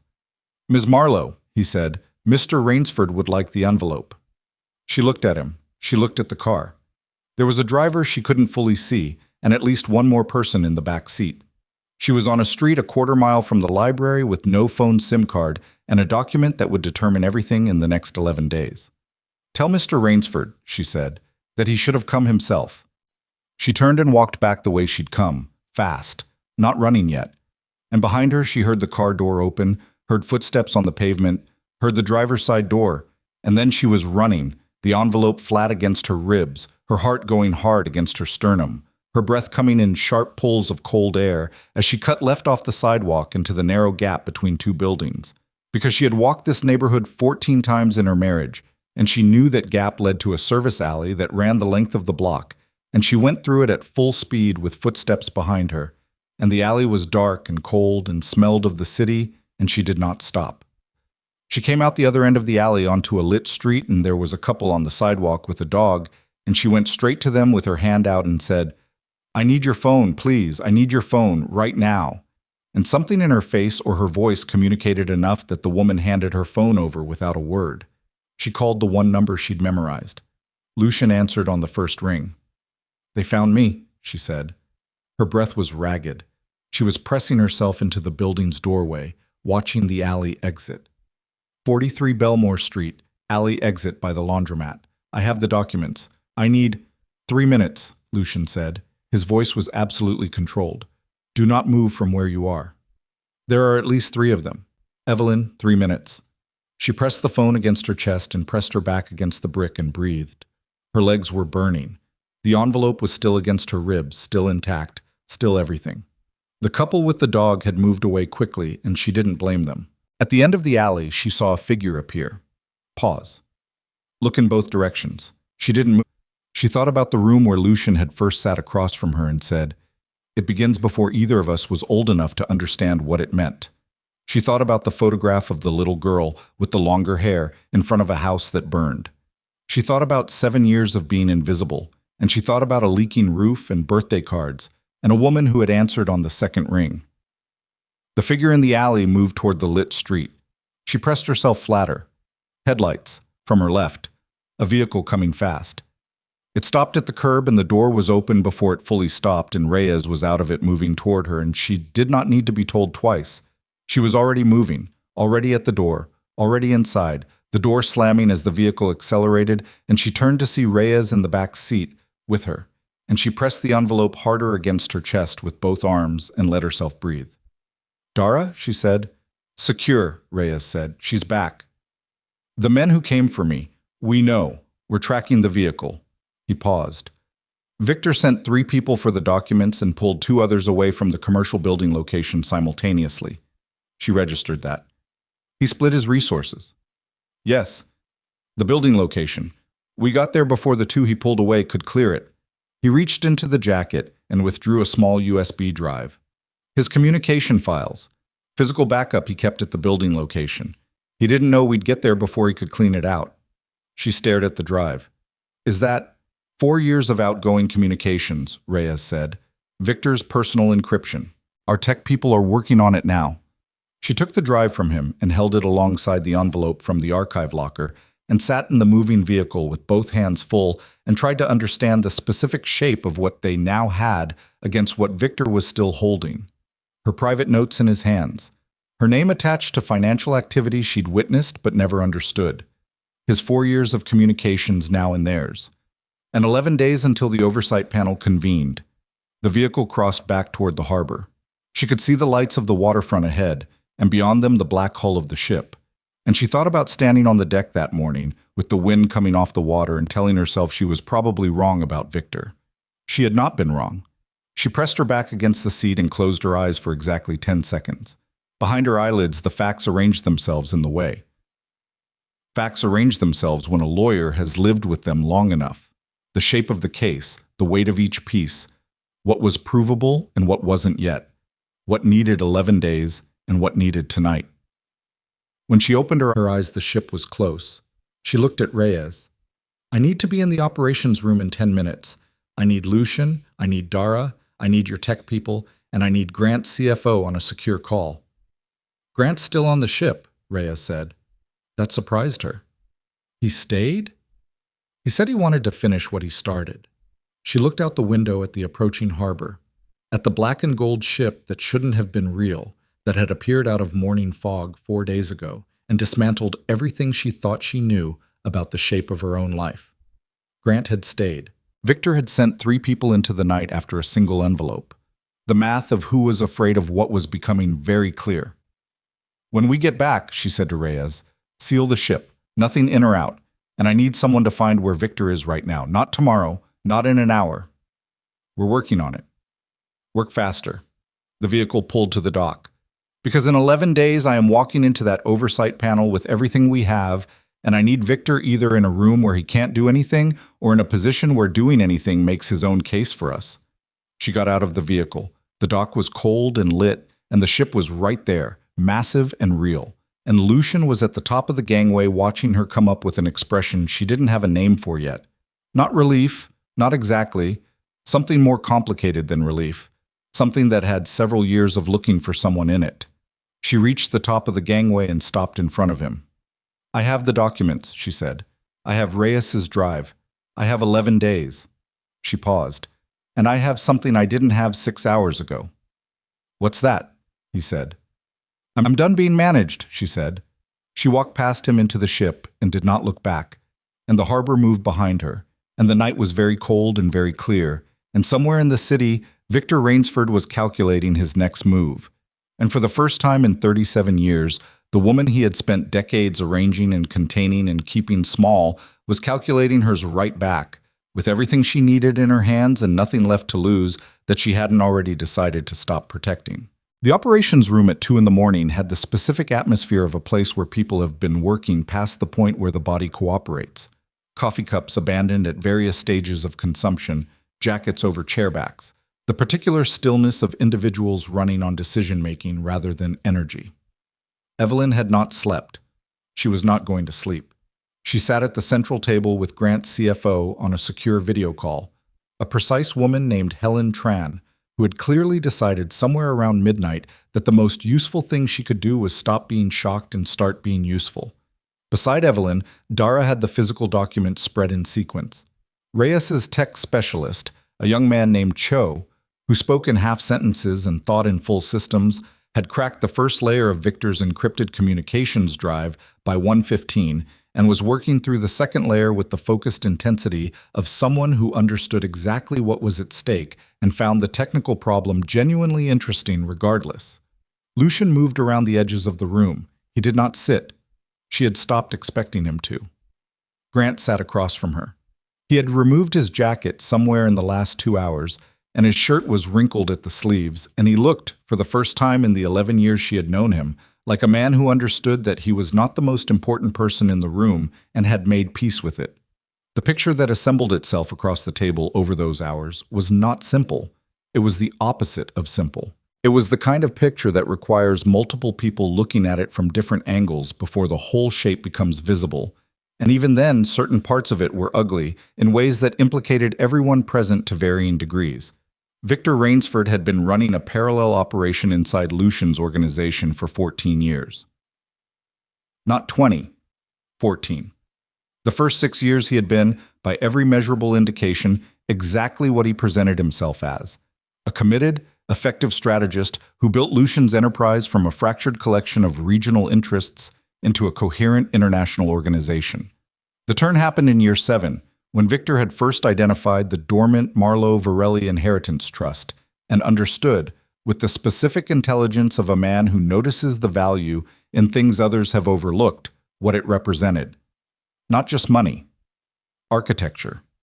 The Marlowe-Varelli Trust was structured in a way that gave its holder controlling interest in a series of legitimate business entities that underpinned significant portions of Lucian's operation. If the inheritance were claimed by the rightful heir, it would restructure the power balance of the entire organization. Victor, who had spent 6 years building himself into an indispensable position, would become significantly less indispensable. He had not arranged Evelyn's marriage out of protective instinct. He had arranged it to keep the heir contained, quiet, and legally encumbered.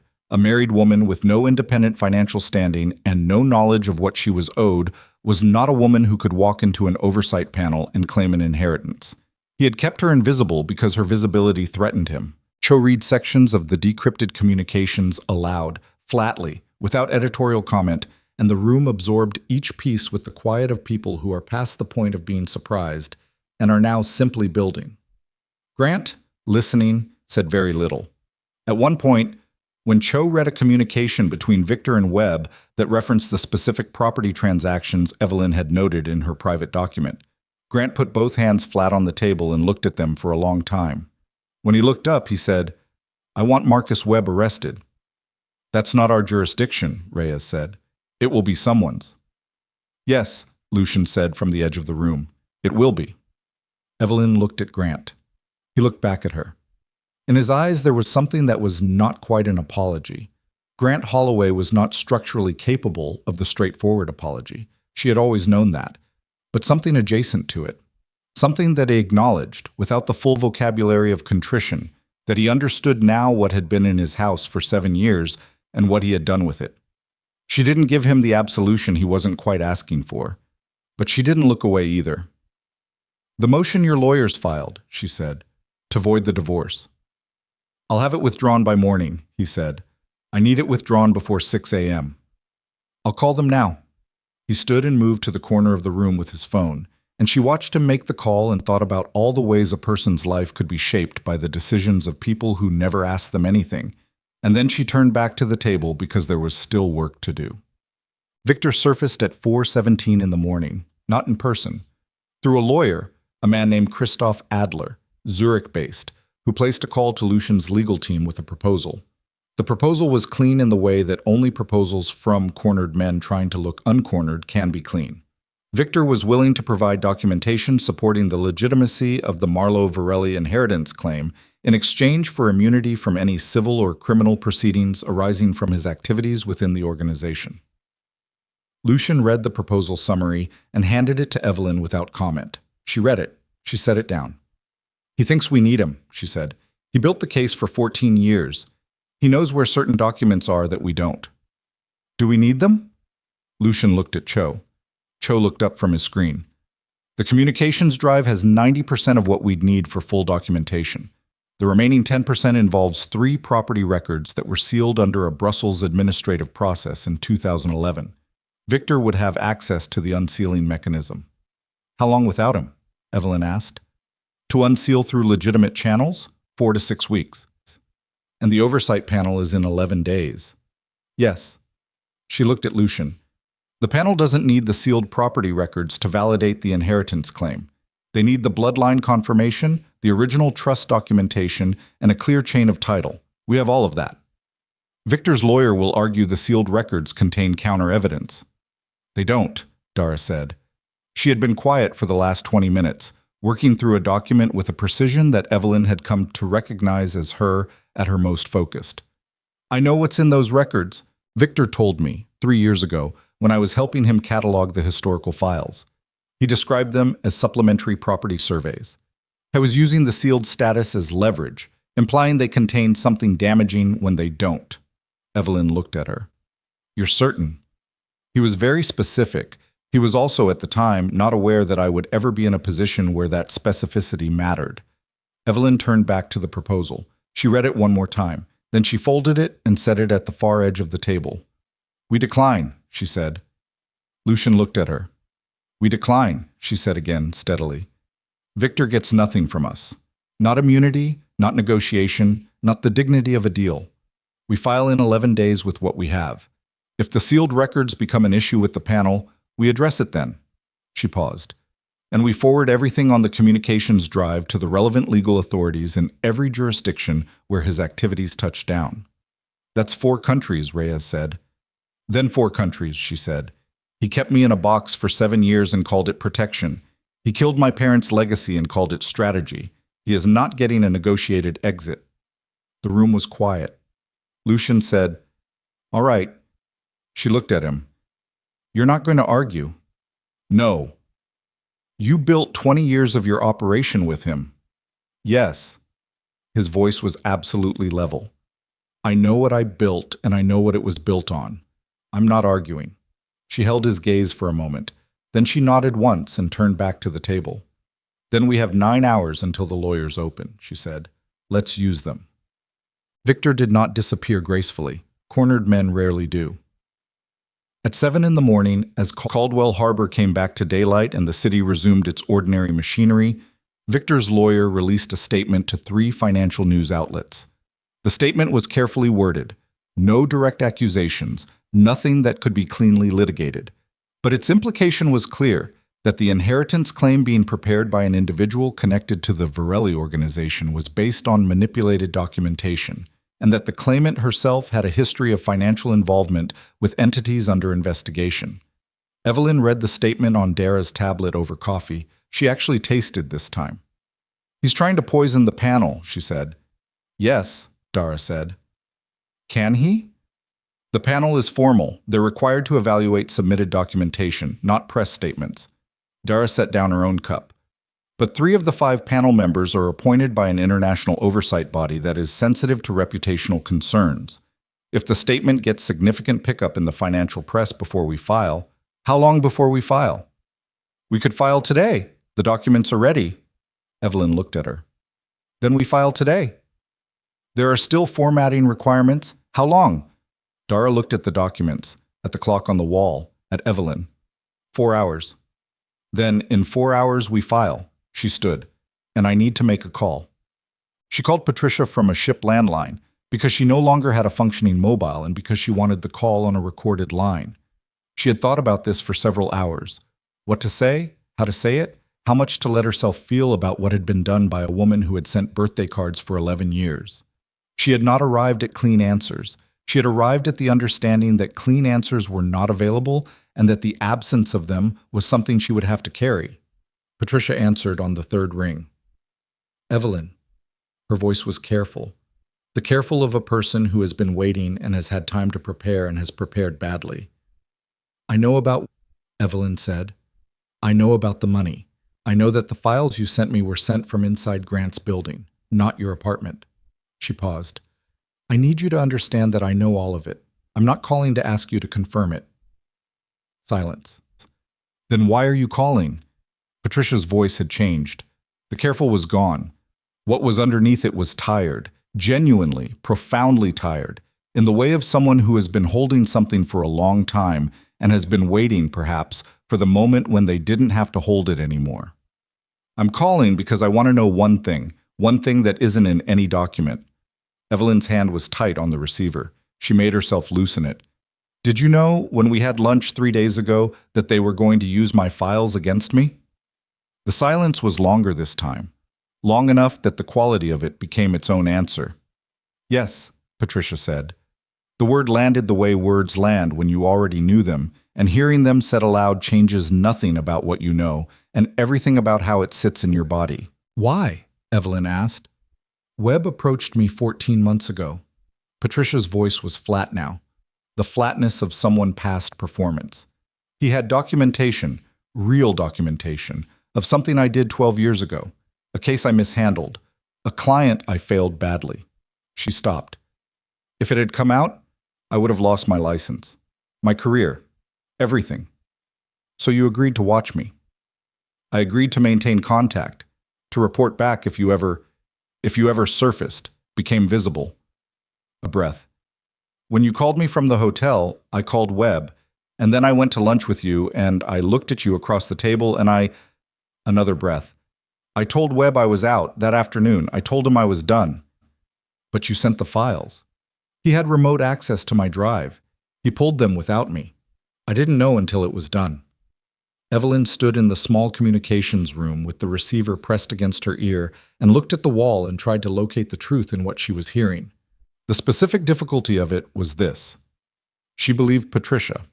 She believed her in the way you believe someone who is confessing to the worst version of themselves rather than the best, in the way confession is distinguished from performance by the things it doesn't omit.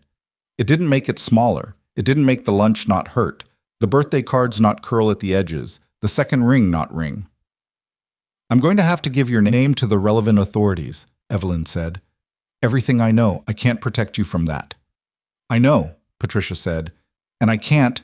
She stopped. She started again. I don't have anything left to say to you beyond that. I know, Patricia said again. She hung up. She stood in the room for a moment with her hand on the receiver that she'd set back in its cradle. Then she walked out into the corridor and went to find Dara and told her they were filing in 4 hours and kept moving. They filed at 1:17 in the afternoon. It was not dramatic. The actual filing was a digital submission with a physical copy delivered by courier to the oversight body's regional office, 12 blocks from the harbor, a building that looked like what it was, which was a place where significant decisions were made in ordinary-looking rooms. Dara handled the submission, Lucian's lead attorney of record, a woman named Sewell, who had flown in on 6 hours' notice from London and had been working without apparent fatigue since her arrival, stood with her. Evelyn stood on the deck of the ship and watched the harbor, and waited. She heard later that Victor's lawyer had attempted to file an injunction blocking the submission at 1:09, 8 minutes before the filing went through. The injunction was based on the press statement argument. That documentation was in dispute, and the panel should withhold acceptance pending independent review. The regional office had declined. The filing criteria were met. The documentation was in order. They accepted it. When Sewell called to confirm, Evelyn was still on the deck. Lucian was standing 10 feet away. She heard the call, and she said thank you, and she ended it, and she stood with her phone in her hand and looked at the water. Lucian came to stand beside her at the rail. They stood there for a moment without speaking, which had become, over these days, one of the more honest things between them. The capacity to be in the same place without filling it with words. It's not over, she said. The panel still convenes. Victor will challenge it. Yes. And the legal process is going to take months. Yes. And there are 4 countries with jurisdictional claims on his activities, which means 4 separate proceedings, which means years of Evelyn. He said her name the way he'd said it the first night, like it was the specific name of the specific person in front of him, and not a sound for getting attention. I know. All of that is true. And it's going to be hard and it's going to be long, and there's no version of this that's clean. She looked at him. I'm not looking for clean. I know. He looked at the water. That's one of the things He stopped. Something moved in his jaw. I spent a long time looking for you, years of it. And there were many versions of what I imagined you might have become, depending on what had happened to you, depending on what the years had done. He paused. None of them were you. She held still. The wind was cold off the harbor, and her coat was not quite sufficient for it, but she didn't move. Is that a complaint? She asked. No, he said. The word was very quiet. It's the opposite of a complaint. She looked back at the water. A cargo ship was moving out toward the open sea, slow and enormous, carrying whatever it carried in the great indifferent way of things that have somewhere to be. She watched it until it was smaller. I need you to understand something, she said. I am not going to be grateful for any of it. Not for being found, not for being brought here, not for the years of searching. I understand why it was done. I even understand in the specific way that understanding doesn't require forgiveness, what Victor thought he was doing. But I am not going to stand here and be grateful that my life has been returned to me because it was never yours to return. She looked at him. It was always mine. He looked back at her. His face had the expression of someone receiving something directly that they had been circling around for a long time. Yes, he said. It was. Good, she said. As long as we're clear. We're clear. Something changed in his eyes. Something old in them moved. Are you going to leave? She looked at him. Is that what you're asking me? I'm asking what you want to do. When the filing is done, when the process is running, when there's no immediate fire to put out. He held her gaze.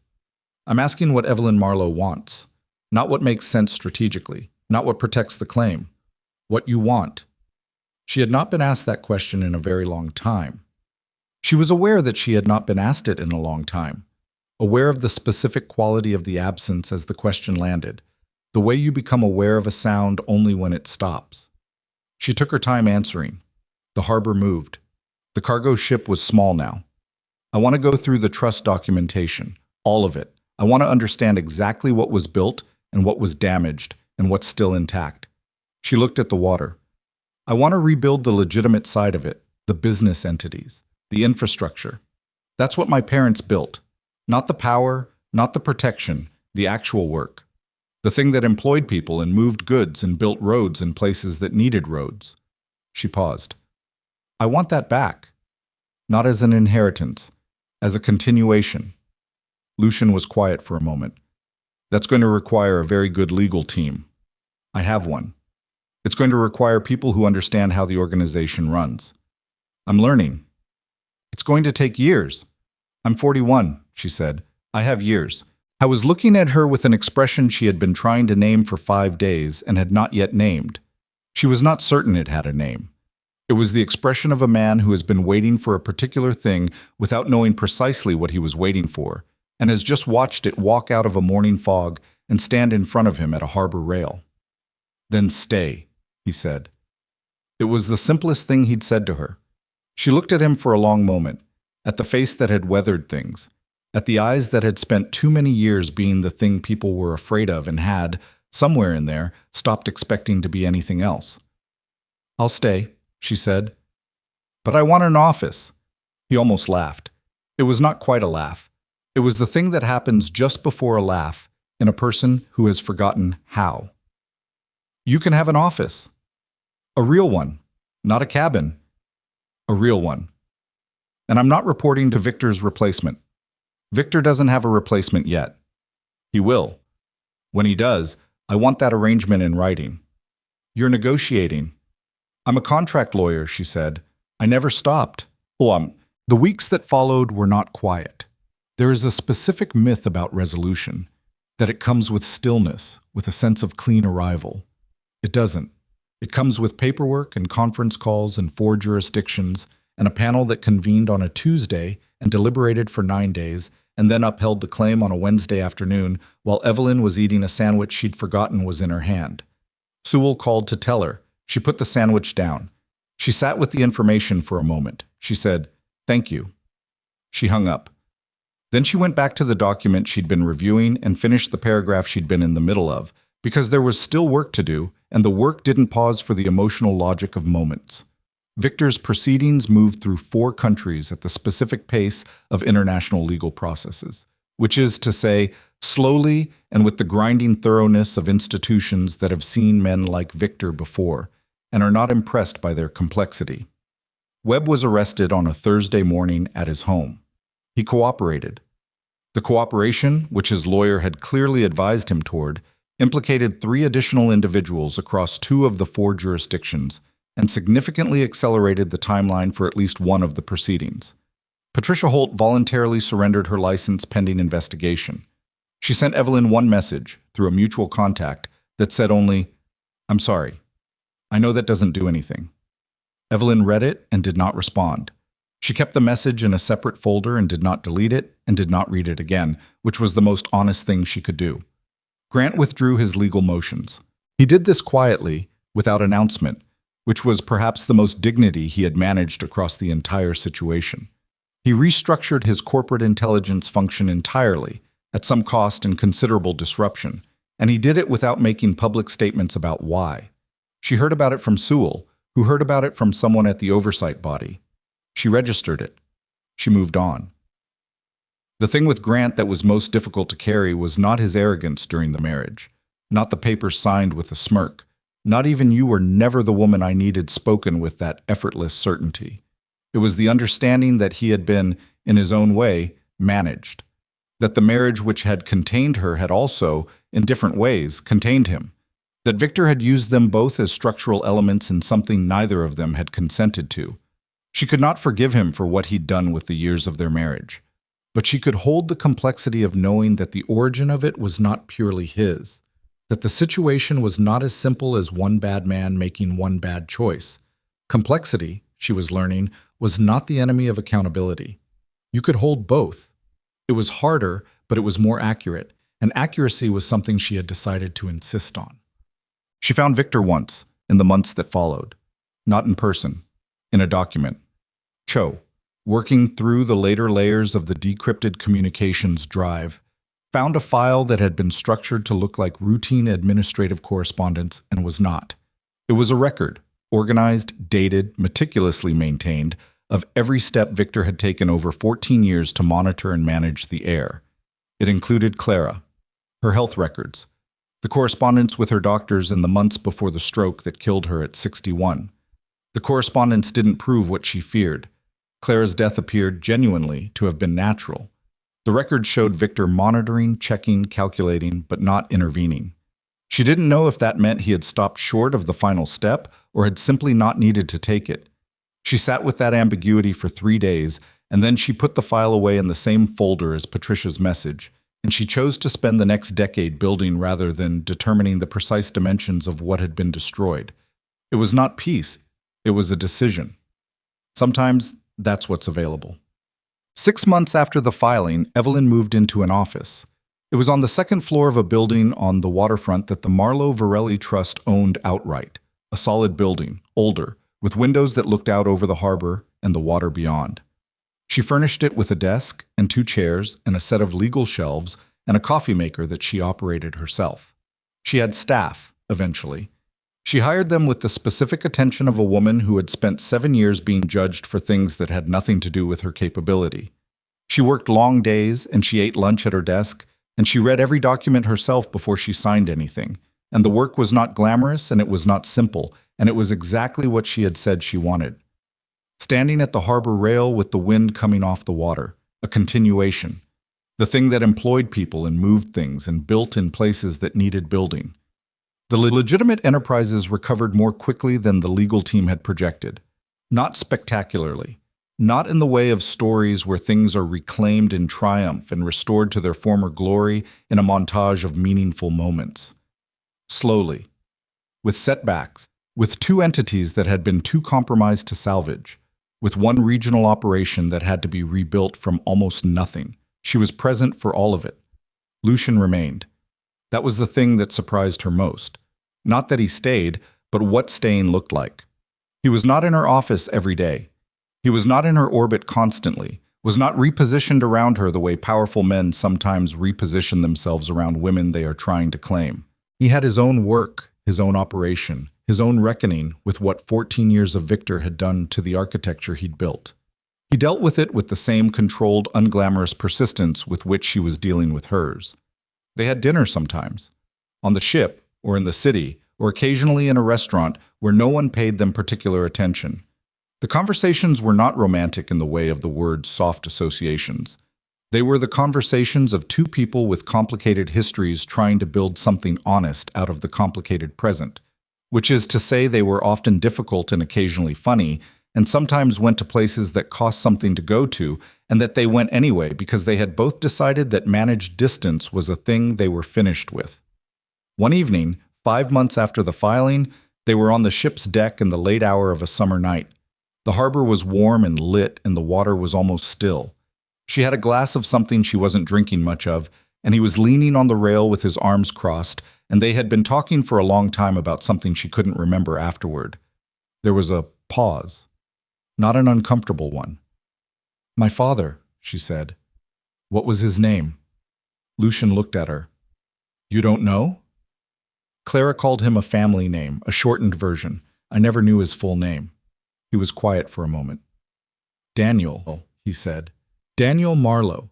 He signed his letters D.E. Marlowe. The E was for Edward, his grandfather's name.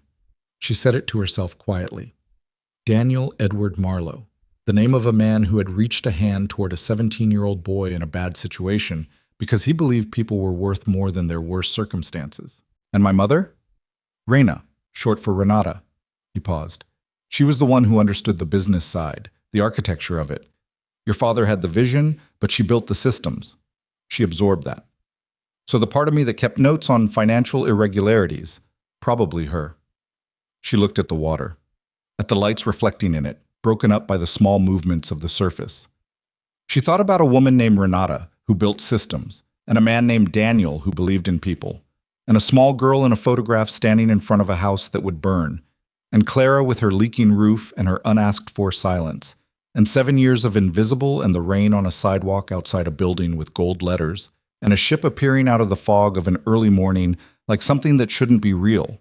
She thought about all the ways a life could be shaped without a person's knowledge, and all the ways it could be reclaimed with their full, deliberate attention.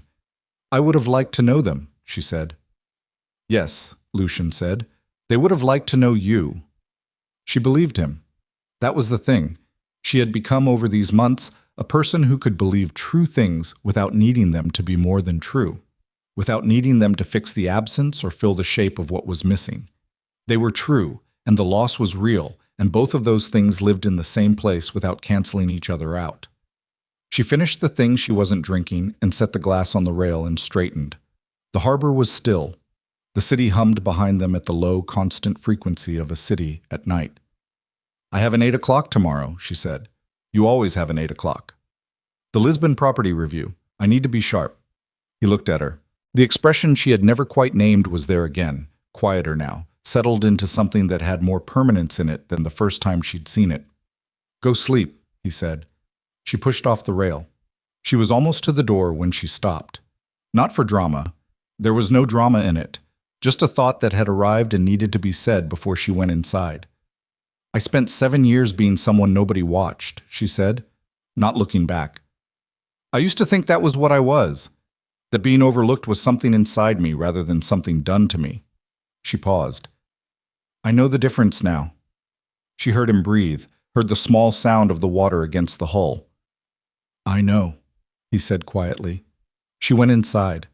The corridor was warm and lit and familiar in the way of places that have become yours through use rather than assignment. Her office was 1 floor up. Her desk was exactly as she'd left it, which was the way she liked it. The current files on the left, the completed files on the right, the things requiring her attention positioned where she would see them first in the morning. She walked past her office without stopping. She kept going to the cabin she'd made her own. In the months since the night she'd arrived with 1 suitcase and a marriage that was already over and a history she hadn't known she carried. She sat on the edge of the bed for a moment. Not collapsed, just sitting. The particular sitting of a person at the end of a day that has required a lot. Her hands were in her lap. They were steady. She had been, she supposed, so many different versions of the same woman. The woman with the briefcase and the contracts. The woman who kept a house and corrected insurance filings and wrote notes in private that no one was supposed to read. The woman who walked out into the rain with a single suitcase and nowhere to be. The woman who stood in a harbor at 6 in the morning and watched a ship come out of the fog. She was all of those women still. She had not replaced them with something more convenient. She had added to them, which is how it actually works.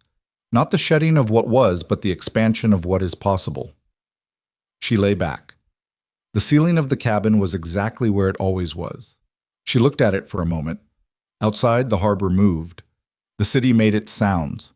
Somewhere across the water, beyond the lights, the open ocean was doing what it always did, neither waiting nor impatient, simply going on. She closed her eyes. She slept.